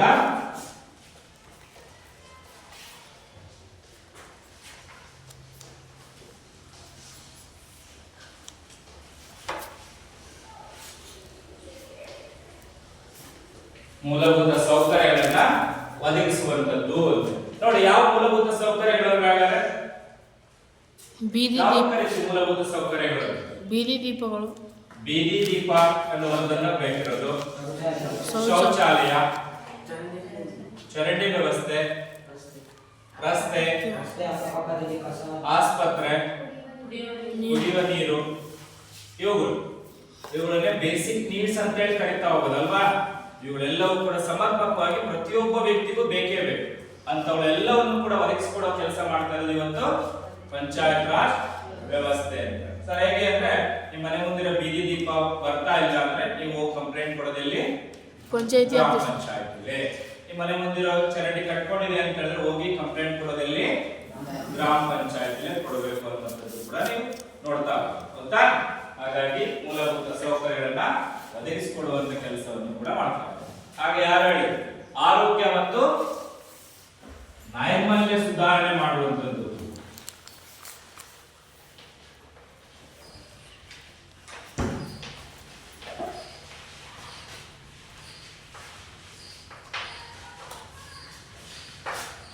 ಆರೋಗ್ಯ ಮತ್ತು ನೈರ್ಮಲ್ಯ ಸುಧಾರಣೆ ಮಾಡುವಂಥದ್ದು ಕೂಡ ಪಂಚಾಯತ್ ರಾಜ್ ವ್ಯವಸ್ಥೆಯ ಪಾತ್ರವಾಗಿದೆ. ನಾವು ನೋಡ್ತಾ ಹೋಗ್ಬೋದು. ಆಸ್ಪತ್ರೆ ಇರುವಂತೆ ನೋಡ್ಕೊಳ್ಳೋದು, ಇಡೀ ಗ್ರಾಮದಾದ್ಯಂತ ಸ್ವಚ್ಛತಾ ಕಾರ್ಯಗಳನ್ನು ನಡೆಸ್ಕೊಂಡು ಹೋಗೋದು. ಆ ಸ್ಕಿಟ್ಟಲ್ಲೂ ಕೂಡ ಹೇಳ್ತಾವರಲ್ವಾ, ನಿಮ್ಮೂರಲ್ಲಿ ಮನೆ ಮನೆಗೂ ಕೂಡ ಕಸ ಹಾಕ್ಸ್ಕೊಳಕ್ಕೆ ಏನ್ ಬರುತ್ತೆ? ಆಟೋ ಬರುತ್ತೆ. ಅದರಲ್ಲಿ ಕಸವನ್ನ ನಿಮ್ಮ ಮನೆಯಲ್ಲಿರ್ತಕ್ಕಂಥ ಒಣ ಕಸ, ಹಸಿ ಕಸ ಎನ್ನುವಂತ ರೀತಿಯಲ್ಲಿ ಬೇರ್ಪಡಿಸಿಕೊಂಡು ಅವುಗಳ ಸಂಗ್ರಹಣೆ ಮಾಡಿಕೊಂಡು ಹೋಗ್ತಾ ಇದೆ. ಅದನ್ನ ವಿಲೇವಾರಿ ಮಾಡುವಂತ ಘಟಕವನ್ನು ಕೂಡ ಗ್ರಾಮ ಪಂಚಾಯತ್ ವತಿಯಿಂದ ಸ್ಥಾಪನೆ ಮಾಡಿ ಅದನ್ನ ಸುಸಜ್ಜಿತವಾದಂತ ರೀತಿಯಲ್ಲಿ ವಿಲೇವಾರಿ ಮಾಡ್ತಾ ಇರುವಂತದ್ದು. ನೋಡಿ, ಹೀಗೆ ಅನೇಕ ಕಾರ್ಯಗಳನ್ನ ನಿರ್ವಹಿಸಿಕೊಂಡು ಹೋಗ್ತಾ ಇರುವಂತದ್ದಿದೆ ಯಾವುದು? ಪಂಚಾಯತ್ ರಾಜ್ ವ್ಯವಸ್ಥೆ ಅಂತ ಹೇಳ್ತಾರೆ. ಈ ಪಂಚಾಯತ್ ರಾಜ್ ವ್ಯವಸ್ಥೆ ಇಂತ ಎಲ್ಲಾ ಕಾರ್ಯಗಳನ್ನು ಎಲ್ಲಿ ಮಾಡ್ಕೊಂಡು ಹೋಗ್ತಾ ಇರೋದು? ಗ್ರಾಮೀಣ ಭಾಗದಲ್ಲಿ. ಹಾಗಾಗಿ ಗ್ರಾಮೀಣ ಅಭಿವೃದ್ಧಿಯಲ್ಲಿ ಪಂಚಾಯತ್ ರಾಜ್ ವ್ಯವಸ್ಥೆಯ ಪಾತ್ರ ಅತ್ಯಂತ ಹೆಚ್ಚಾಗಿದೆ, ಗಮನಾರ್ಹವಾಗಿದೆ ಅಂತ ಹೇಳಿ ಹೇಳ್ಕೊತಾರೆ. ಅಂದರೆ ಇವೆಲ್ಲವೂ ಕೂಡ ಸ್ಕಿಟ್ನ ಮೂಲಕವಾಗಿನೇ ಇವೆಲ್ಲ ಅಂಶಗಳನ್ನು ಕೂಡ ನಾವು ತಿಳ್ಕೊಳ್ಳೋಕೆ ಸಾಧ್ಯ ಇದೆ. ಇದಿಷ್ಟು ಕೂಡ ಗ್ರಾಮೀಣಾಭಿವೃದ್ಧಿಯಲ್ಲಿ ಪಂಚಾಯತ್ ರಾಜ್ ವ್ಯವಸ್ಥೆಯ ಪಾತ್ರವೇನು ಅಂತ ನೋಡ್ತೀವಿ. ಇನ್ನು ಕೊನೆಯದಾಗಿರುವಂತ ರೀತಿಯಲ್ಲಿ ಇದರಲ್ಲೇನು ಮಹಿಳಾ ಅಭಿವೃದ್ಧಿ ಕಾರ್ಯಕ್ರಮಗಳು ಅಂತ ಹೇಳಿದೆಯೋ, ಹಂಗಾದ್ರೆ ಗ್ರಾಮೀಣ ಅಭಿವೃದ್ಧಿ ಅಂದ ತಕ್ಷಣನೇ ಮಹಿಳೆಯರನ್ನು ಕೂಡ ಪರಿಗಣಿಸಬೇಕು. ಹಾಗಾದ್ರೆ ಅಂತ ಒಂದು ಮಹಿಳೆಯರನ್ನ ಅಭಿವೃದ್ಧಿ ಪಡಿಸುವಂತ ಅನಿವಾರ್ಯತೆ ಇದೆಯಾ? ಗ್ರಾಮೀಣ ಭಾಗದಲ್ಲಿ ಮಹಿಳಾ ಅಭಿವೃದ್ಧಿ ಚಟುವಟಿಕೆಗಳನ್ನ ನಡೆಸಿಕೊಂಡು ಹೋಗುವಂತ ಅನಿವಾರ್ಯತೆ ಇದೆಯಾ? ಯಾಕೆ? ಮಹಿಳೆಯರು ಅನೇಕ ಸಮಸ್ಯೆಗಳು ಎದುರಿಸ್ತಾ ಇದ್ದಾರೆ. ಉದಾಹರಣೆ ಸಮಸ್ಯೆಗಳು, ಶೋಷಣೆ ಆಗ್ತಾ ಇದೆ, ಲೈಂಗಿಕ ಕಿರುಕುಳ ಆಗ್ತಾ ಇರುವಂತದ್ದು. ಗುಡ್. ಮತ್ತೆ ಪುರುಷರಿಗೆ ಸರಿಸಮನಾಗಿರ್ತಕ್ಕಂಥ ಅವಕಾಶಗಳು, ವೇತನಗಳು ಸಿಗ್ತಾ ಇಲ್ಲ. ಮತ್ತೆ ದೌರ್ಜನ್ಯ. ಮತ್ತೆ ಹೆಣ್ಮಕ್ಳಿಗೆ ಯಾವ ಸಮಸ್ಯೆ ಎದುರಿಸ್ತಾ ಇರುವಂತದ್ದಿದೆ? ಮತ್ತೆ ಸಮಾಜದಲ್ಲಿ ಸ್ವತಂತ್ರವಾಗಿರೋದಕ್ಕೆ ಅವಕಾಶ ಆಗ್ತಾ ಇಲ್ಲ ಅನ್ನುವಂಥದ್ದು. ಎಸ್. ಮತ್ತೆ ಬಾಲ್ಯ ವಿವಾಹ ಹೆಣ್ಮಕ್ಳು ಎದುರಿಸ್ತಿರುವಂತಹ ಒಂದು ಬಲಾಢ್ಯವಾಗಿರುವಂತಹ ಸಮಸ್ಯೆ ತಾನೆ. ಹಾಗೆ ವರದಕ್ಷಿಣೆ ಬಹುದೊಡ್ಡ ಪ್ರಮಾಣದಲ್ಲಿ ಇದರಿಂದಲೂ ಕೂಡ ಕಾಡ್ತಾ ಬರ್ತಾ ಇರುವಂತಹ ಸಮಸ್ಯೆ ಆಗಿ ನೋಡ್ತಾ ಹೋಗ್ತೀವಿ. ಲೈಂಗಿಕ ಕಿರುಕುಳಗಳಾಗಿರ್ಬೋದು, ಅವರ ಮೇಲೆ ನಡೀತಕ್ಕಂಥ ದೈಹಿಕ ಹಲ್ಲೆಗಳಾಗಿರುವಂತದ್ದು ಇರ್ಬೋದು, ಸರಿ ಸಮಾನವಾಗಿ ಕಾಣಕ್ಕಾಗದೇ ಇರುವಂತಹ ರೀತಿಯಲ್ಲಿ ಪರಿಗಣಿಸಿರುವಂತದ್ದಾಗಿರ್ಬೋದು. ಈ ರೀತಿ ಅನೇಕ ಸಮಸ್ಯೆಗಳನ್ನ ಮಹಿಳೆಯರು ಎದುರಿಸ್ತಾ ಇರುವಂತದ್ದು. ಆದರೂ ಕೂಡ ಇವತ್ತು ನಮ್ಮ ಅನೇಕ ಕ್ಷೇತ್ರಗಳಲ್ಲಿ ಮಹಿಳೆಯರು ಪಾಲ್ಗೊಳ್ತಿರೋದು ನೋಡ್ತಾ ಇದೀವ. ನೋಡಿ, ಇವತ್ತಿನ ದಿನಮಾನಗಳಲ್ಲಿ ಅದರ ಬದಲಾವಣೆ ಆಗ್ತಾ ಇದೆ. ಅನೇಕ ಕ್ಷೇತ್ರದಲ್ಲಿ ಹೆಣ್ಮಕ್ಳು ಕೂಡ ಪಾಲ್ಗೊಳ್ತಾ ಇದ್ದಾರೆ. ನಮ್ಮ ಭಾರತದ ಪ್ರಧಾನಮಂತ್ರಿಗಳಾಗಿಯೂ ಕೂಡ ಹೆಣ್ಮಕ್ಳಾಗಿದ್ದಾರ. ಶ್ರೀಮತಿ ಇಂದಿರಾ ಗಾಂಧಿ ಅವರು ನೋಡಿದಾಗ ಗೊತ್ತಾಗುತ್ತೆ. ಪ್ರಧಾನಮಂತ್ರಿಗಳಾಗಿ ರಾಜಕೀಯ ಕ್ಷೇತ್ರದಲ್ಲೂ ಕೂಡ ಇದ್ದಾರೆ. ಪ್ರಸ್ತುತ ಭಾರತದ ರಾಷ್ಟ್ರಪತಿಗಳಾಗಿರುವಂತವರು ಯಾರು? ದ್ರೌಪದಿ ಮುರ್ಮು ಎನ್ನುವಂತವರು ಕೂಡ ಒಬ್ಬ ಮಹಿಳೆ ಆಗಿರುವಂತವರು. ನೋಡಾದರೆ ಅತ್ಯುನ್ನತ ಸ್ಥಾನದಲ್ಲಿರುವಂತವರು ಕೂಡ ಇದ್ದಾರೆ ಮಹಿಳೆಯರಾಗಿ. ಹೀಗೆ ಶಿಕ್ಷಕರಾಗಿ, ಲಾಯರ್ಗಳಾಗಿ, ವೈದ್ಯರಾಗಿ, ಹಾಗೆ ಪೊಲೀಸ್ನವರಾಗಿ, ಹಾಗೆ ಸೈನಿಕರಾಗಿ, ರೈಲ್ವೆ ಪೈಲಟ್ಗಳಾಗಿ, ವಿಮಾನದ ಪೈಲಟ್ಗಳಾಗಿ, ವಾಹನವನ್ನು ಓಡಿಸುವಂತ ಕ್ಷೇತ್ರಗಳಲ್ಲೂ ಕೂಡ ಬಿಂಬಿಸ್ಕೊಳ್ತಾ ಇದ್ದಾರೆ. ಕೃಷಿ, ಕೈಗಾರಿಕೆ, ಅನೇಕ ಕ್ಷೇತ್ರದಲ್ಲೂ ಕೂಡ ಮಹಿಳೆಯರು ಇವತ್ತಿನ ದಿನ ತಮ್ಮನ್ನು ತಾವು ಗುರುತಿಸ್ಕೊಳ್ತಾ ಹೋಗ್ತಾ ಇದ್ದಾರೆ. ಹಾಗಾದ್ರೆ ಈಗ ಅಭಿವೃದ್ಧಿ ಆಗ್ತಾ ಇದೆ ಅಂತ ಕರೀತಾ ಹೋಗ್ಬೋದು. ಆದ್ರೆ ಅಲ್ಲೂ ಕೂಡ ಒಂದು ಕ್ವಶನ್, ಇಷ್ಟೊಂದೆಲ್ಲ ಅಭಿವೃದ್ಧಿ ಇರುವಂತಹ ಪರಿಸ್ಥಿತಿ ನೋಡ್ತಾ ಹೋದ್ರೆ ಬಹುಸಂಖ್ಯಾತವಾಗಿಂತ ಅಭಿವೃದ್ಧಿಯಲ್ಲಿ ತೊಡಗ್ತಾ ಇರುವಂತವರು ಅಥವಾ ಬಳಕೆ ಮಾಡ್ಕೊಳ್ತಾ ಇರುವಂತವರು ಯಾರು ಅತಿ ಹೆಚ್ಚು ಅಂದ್ರೆ ನಗರ ಪ್ರದೇಶದಲ್ಲಿರ್ತಕ್ಕಂಥ ಮಹಿಳೆಯರೇ ಇದರ ಅತ್ಯಂತ ಹೆಚ್ಚು ಬಳಕೆ ಮಾಡ್ಕೊಳ್ತಾ ಇರೋದು. ಆದ್ರೆ ಇನ್ನೂ ಕೂಡ ಗ್ರಾಮೀಣ ಭಾಗದಲ್ಲಿರುವಂತಹ ಮಹಿಳೆಯರಿಗೆ ಇನ್ನೂ ಕೂಡ ಅವಕಾಶಗಳು ಸಿಗ್ತಾ ಇಲ್ಲ. ಅದಕ್ಕೋಸ್ಕರವಾಗಿಯೇ ನಮ್ಮ ಕರ್ನಾಟಕ ಸರ್ಕಾರ ಗ್ರಾಮೀಣ ಭಾಗದ ಮಹಿಳೆಯರಿಗೋಸ್ಕರವಾಗಿಯೇ ರಚನೆ ಮಾಡ್ಕೊಳ್ಳೋಕೆ ಅವಕಾಶ ಕೊಟ್ಟಿರುವಂತದ್ದು ಯಾವುದು? ಸ್ವಸಹಾಯ ಸಂಘಗಳು.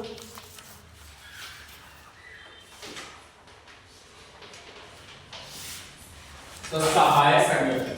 ಇಲ್ಲಿ ಮಹಿಳಾ ಎನ್ನುವುದರಿಂದ ಮಹಿಳಾ ಸ್ವಸಹಾಯ ಸಂಘ, ಅನೇಕ ಸ್ವಸಹಾಯ ಸಂಘಗಳು, ಕಾರ್ಮಿಕ ಸಂಘಗಳು, ಯುವಕ ಸಂಘಗಳು, ವಿದ್ಯಾರ್ಥಿ ಸಂಘಗಳು, ಲಾರಿ ಮಾಲೀಕರ ಸಂಘಗಳು ಅಂತೇಳಿ ಕರೀತಾರೆ. ಸ್ವ ಅವರಿಗೋಸ್ಕರನೇ ಸಹಾಯಕ ಆಗಲಿ ಅಂತೇಳಿ ರಚನೆ ಮಾಡಿಕೊಂಡಿರ್ತಕ್ಕಂಥ ಸಂಘಗಳು. ಹಾಗಾದ್ರೆ ಇಲ್ಲಿ ಯಾರಿಗೋಸ್ಕರ? ಮಹಿಳೆಯರಿಗೋಸ್ಕರನೇ ಮಹಿಳೆಯರೇ ರಚನೆ ಮಾಡಿಕೊಂಡಿರುವಂತಹ ಸಂಘಟನೆಗಳು ಇವತ್ತು ಗ್ರಾಮೀಣ ಭಾಗದಲ್ಲಿ ಇದ್ದಾವೆ. ಇವನ್ನ ವಿವಿಧ ರೀತಿಯಲ್ಲಿ ವಿವಿಧ ಕ್ಷೇತ್ರದಲ್ಲಿ ಆಯ್ಕೆ ಮಾಡಿಕೊಂಡಿರ್ತಕ್ಕಂಥದ್ದು ಇದ್ದಾರೆ. ನಿಮ್ಮ ಊರಲ್ಲಿ ನೋಡ್ತಾ ಹೋಗ್ಬೋದು, ಧರ್ಮಸ್ಥಳ ಮಂಜುನಾಥ ಸ್ವಸಹಾಯ ಸಂಘ ಅನ್ನುವಂಥದ್ದಿದೆ. ಅದು ಟ್ರಸ್ಟ್ ವತಿಯಿಂದ ಕಾರ್ಯನಿರ್ವಹಿಸುತ್ತಿರುವಂತದ್ದಿದೆ. ಅದಕ್ಕೆ ನಮ್ಮ ಕರ್ನಾಟಕ ಸರ್ಕಾರದಿಂದ ಕೂಡ ಮಾನ್ಯತೆ ಇರುವಂತ ರೀತಿಯಲ್ಲಿ ಅವಕಾಶಗಳು ಕೊಟ್ಟಿದ್ದಾರೆ. ಬೇರೆ ಬೇರೆ ಹಳ್ಳಿಗಳಿಗೆ ಹೋದ್ರೆ ಬೇರೆ ಬೇರೆ ಹೆಸರುಗಳನ್ನ ಮಹಿಳಾ ಸಂಘ ಇಟ್ಕೊಂಡು ಅವರು ತಮ್ಮ ತಮ್ಮ ಅಭಿವೃದ್ಧಿ ಚಟುವಟಿಕೆಗಳಲ್ಲಿ ತೊಡಗಿರುವಂತ ನೋಡ್ತಾ ಹೋಗ್ತಾರೆ. ಹಾಗಾದ್ರೆ ಈ ಮಹಿಳಾ ಸಂಘದಲ್ಲಿ ಏನೇ ಮಾಡ್ತಾರೆ? ಮಹಿಳೆಯರ ಅಭಿವೃದ್ಧಿಯಲ್ಲಿ ಈ ಸಂಘಟನೆಗಳು ಯಾವ್ಯಾವ ರೀತಿಯ ಪಾತ್ರ ನಿರ್ವಹಿಸಿಕೊಂಡು ಹೋಗ್ತಾವೆ? ಏನೇ ಕೆಲಸಗಳು ಮಾಡ್ಕೊಂಡು ಹೋಗೋದು ಅವರು? ಅವ್ರ ಕೈಲಾದಂತ ಉಳಿತಾಯ ಕಟ್ಕೊಂಡು ಅದನ್ನೇ ಸಾಲದ ರೂಪದಾಗ ನೀಡ್ತಾರೆ ಸರ್. ಅಲ್ಲಿರ್ತಕ್ಕಂಥ ನಿರ್ದಿಷ್ಟಪಡಿಸಿರ್ತಕ್ಕಂಥ ಒಂದು ಹಣವನ್ನ ಏನ್ ಮಾಡ್ತಿದ್ದಾರೆ? ಉಳಿತಾಯದ ರೂಪದಾಗ ಕಟ್ತಾರೆ ಸರ್. ಉಳಿತಾಯದ ಮನೋಭಾವನೆಯನ್ನು ಬೆಳೆಸ್ತಾ ಇದೆ. ವಾರಕ್ಕಿಷ್ಟು ಅಂತೇಳಿ ಮಹಿಳಾ ಸಂಘದಲ್ಲಿ ಹಣ ಕಟ್ತಾ ಇರ್ತಾನೆ. ಆ ಹಣವನ್ನ ಕಟ್ಬಿಟ್ಟು ಅದು ಉಳಿತಾಯವಾಗಿರುವಂತ ರೀತಿಗಳನ್ನ ಬಳಕೆ ಮಾಡ್ಕೊಳ್ತಾರೆ. ಆ ಕಟ್ಟಿರುವಂತ ಹಣವನ್ನ ಏನ್ ಮಾಡ್ತಾರೆ?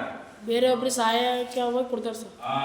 ಆ ಸಂಘದಲ್ಲಿ ಇರ್ತಕ್ಕಂಥ ಯಾವ್ದಾದ್ರು ಒಂದು ಮಹಿಳೆಗೆ ಅದೇ ಹಣವನ್ನೇ ಸಹಾಯವಾಗಿ ಕೊಡ್ತಾರೆ. ಸಾಲದ ರೂಪದಲ್ಲಿ ಹಣವನ್ನ ಕೊಡ್ತಾರೆ.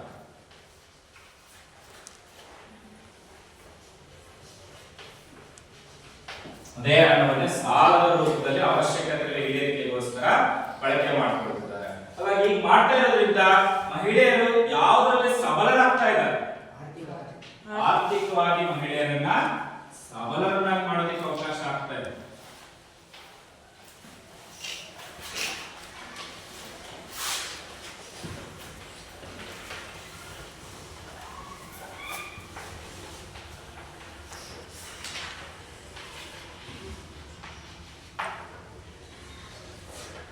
ಹಾಗೆ ಮಹಿಳಾ ಸಂಘಗಳಿಗೆ ತಮ್ಮ ಮನೆಯ ವಸ್ತುಗಳನ್ನ ದಾಟಿ ಬಂದಂತಹ ಮಹಿಳೆ ಯಾವ ರೀತಿ ಬದುಕೋಲಿಕ್ಕೆ ಅವಕಾಶ ಆಗ್ತಾ ಇದೆ, ಸ್ವತಂತ್ರವಾಗಿ ಪ್ಲಸ್ ಸ್ವ ಅವಲಂಬಿಯ ಉಳಿತಾಯ ಮಾಡ್ತಿದ್ದಾಳೆ, ಹಣ ಸಿಗ್ತಾ ಇದೆ, ಆರ್ಥಿಕವಾಗಿ ಸಬಲರಾಗ್ತಾ ಇದ್ದಾರೆ.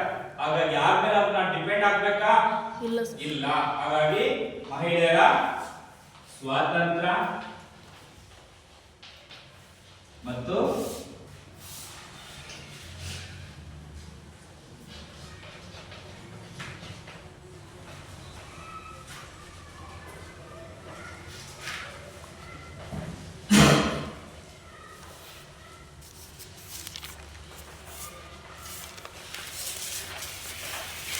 ಸ್ವತಂತ್ರ ಮತ್ತು ಸ್ವಾವಲಂಬಿಗಳಾಗೋದಕ್ಕೆ ಅವಕಾಶ ಇದೆ. ನೋಡಿ, ಹೆಣ್ಮಕ್ಳು ಅಂದ ತಕ್ಷಣ ಚಿಕ್ಕವರಾಗಿದ್ದಾಗ ತಂದೆಗೆ, ಹಾಗೆ ವಿವಾಹವಾದ್ಮೇಲೆ ಗಂಡನಿಗೆ, ನೆಕ್ಸ್ಟ್ ಮುಂದೆ ಮಕ್ಕಳಿಗೆ ಅವಲಂಬಿಗಳಾಗಿ ಬದುಕಬೇಕು ಅನ್ನುವಂಥದ್ದು ಇರೋದು. ಆದರೆ ಇಂಥ ಮಹಿಳಾ ಸಂಘಗಳಿಂದಾಗಿ ಆ ಮಹಿಳೆಯರು ಸ್ವತಂತ್ರವಾಗಿ ಮತ್ತು ಸ್ವಾವಲಂಬಿಗಳಾಗಿ ಬದುಕೋದಿಕ್ಕೆ ಅವಕಾಶ ಆಗ್ತಾ ಇರುವಂಥದ್ದು. ಇವೇನಾದ್ರೂ ಕೂಡ ಹೋರಾಟಗಳು ನಡೆಸ್ತಾ ಇದಾವ? ಮಹಿಳಾ ಸಂಘಗಳು ಏನಾದ್ರು ಹೋರಾಟಗಳನ್ನು ನಡೆಸ್ತಾ ಇರೋದಿದೆಯಾ? ನಡೆಸ್ತಾ ಇದ್ರೆ ಯಾರ ವಿರುದ್ಧವಾಗಿ ಹೋರಾಟ ನಡೆಸ್ತಾ ಇದಾವೆ? ಮಹಿಳಾ ಸಮಸ್ಯೆಗಳ ವಿರುದ್ಧ ತಾನೆ. ಮಹಿಳಾ ಸಮಸ್ಯೆಗಳು ಯಾವುವು? ಆಗಲೇ ಹೇಳಿದ್ರಲ್ಲ, ಬಾಲ್ಯ ವಿವಾಹ, ವರದಕ್ಷಿಣೆ, ವರದಕ್ಷಿಣೆ ಎನ್ನುವಂತ ಎಂತ ಪಿಡುಗುಗಳು? ಸಾಮಾಜಿಕ ಪಿಡುಗು. ಸಾಮಾಜಿಕ ಪಿಡುಗುಗಳ ವಿರುದ್ಧ ಹೋರಾಟ.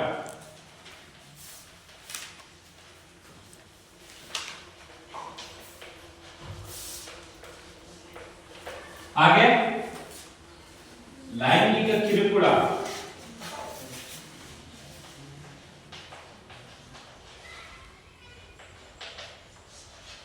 ಹಾಗೆ ದೌರ್ಜನ್ಯ, ಹಾಗೆ ಹಲ್ಲೆ ಕ್ರಿಮಿನಲ್ ಅಫೆನ್ಸ್ ತಾನೆ. ಹಾಗಾದ್ರೆ ಇಂಥ ಒಂದು ಕಾನೂನಾತ್ಮಕ ಇರುವಂತಹ ತೊಡಕುಗಳ ವಿರುದ್ಧನೂ ಹೋರಾಟ.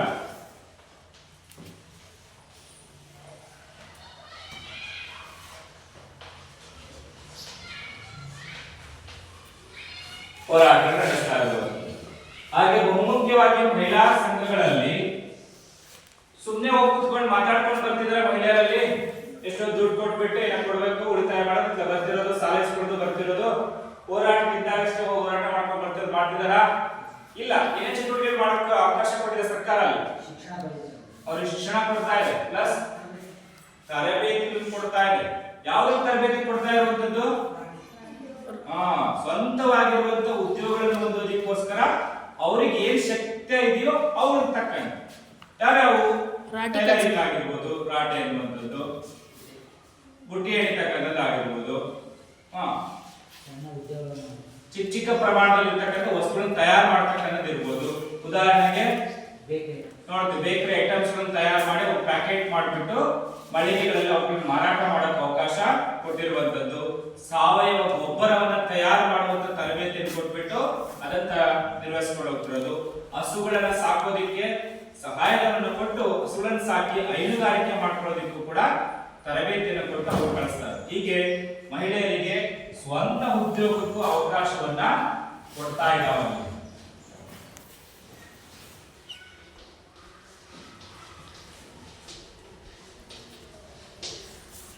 ಓಕೆ, ಈಗ ಒಟ್ಟಾರೆಯಾಗಿರುವಂತಹ ರೀತಿಯಲ್ಲಿ ಗ್ರಾಮೀಣ ಪ್ರದೇಶದ ಮಹಿಳೆಯರ ಸಂಪೂರ್ಣ ಅಭಿವೃದ್ಧಿಗೋಸ್ಕರವಾಗಿ ರಚನೆ ಆಗಿರುವಂತಹ ಮಹಿಳಾ ಸ್ವಸಹಾಯ ಸಂಘಗಳು ಎಲ್ಲಾ ಕಾರ್ಯಚಟುವಟಿಕೆಗಳನ್ನು ನಿರ್ವಹಿಸಿಕೊಂಡು ಹೋಗೋದ್ರ ಮೂಲಕ ಮಹಿಳೆಯರ ಅಭಿವೃದ್ಧಿಗೆ ಸಹಕಾರ ಆಗ್ತಿದ್ದಾವೆ ಅಂತ ಹೇಳಿ ಹೇಳ್ತಾ ಹೋಗ್ಬೋದು.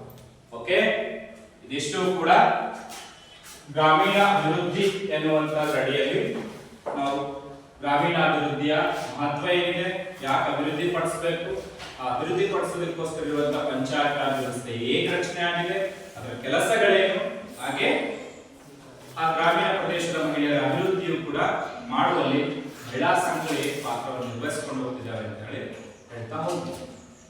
ಓಕೆ, ಸಾಧ್ಯ ಆದರೆ ನಿಮ್ಮೂರಲ್ಲಿರ್ತಕ್ಕಂಥ ಯಾವ್ದಾದ್ರು ಮಹಿಳಾ ಸಂಘಕ್ಕೆ ಭೇಟಿ ಕೊಡಿ, ಅಲ್ಲಿ ಯಾವ ರೀತಿಯ ಚಟುವಟಿಕೆ ನಡೀತಿದ್ದಾವೆ ಅಂತ ಹೇಳಿ ಅವರು ಕುರಿತಾಗಿ ಕೂಡ ತಿಳ್ಕೊಳ್ಳೋ ಪ್ರಯತ್ನವನ್ನ ನೀವು ಮಾಡ್ತಾ ಹೋಗಿ. ಹಾಗೆ ನಿಮ್ಮ ಗ್ರಾಮದಲ್ಲಿರ್ತಕ್ಕಂಥ ಪ್ರಮುಖ ಸಮಸ್ಯೆಗಳು ಯಾವಿದಾವೆ ಅವುಗಳನ್ನ ನಿವಾರಣೆ ಮಾಡೋದಕ್ಕೋಸ್ಕರವಾಗಿ ನಿಮ್ಮ ಗ್ರಾಮ ಪಂಚಾಯತಿಗೂ ಕೂಡ ಒಂದು ಅರ್ಜಿಗಳನ್ನ ಸಲ್ಲಿಸುವಂತ ಪ್ರಯತ್ನಗಳನ್ನು ಕೂಡ ನೀವು ಮಾಡ್ತಾ ಹೋಗ್ತೀವಿ.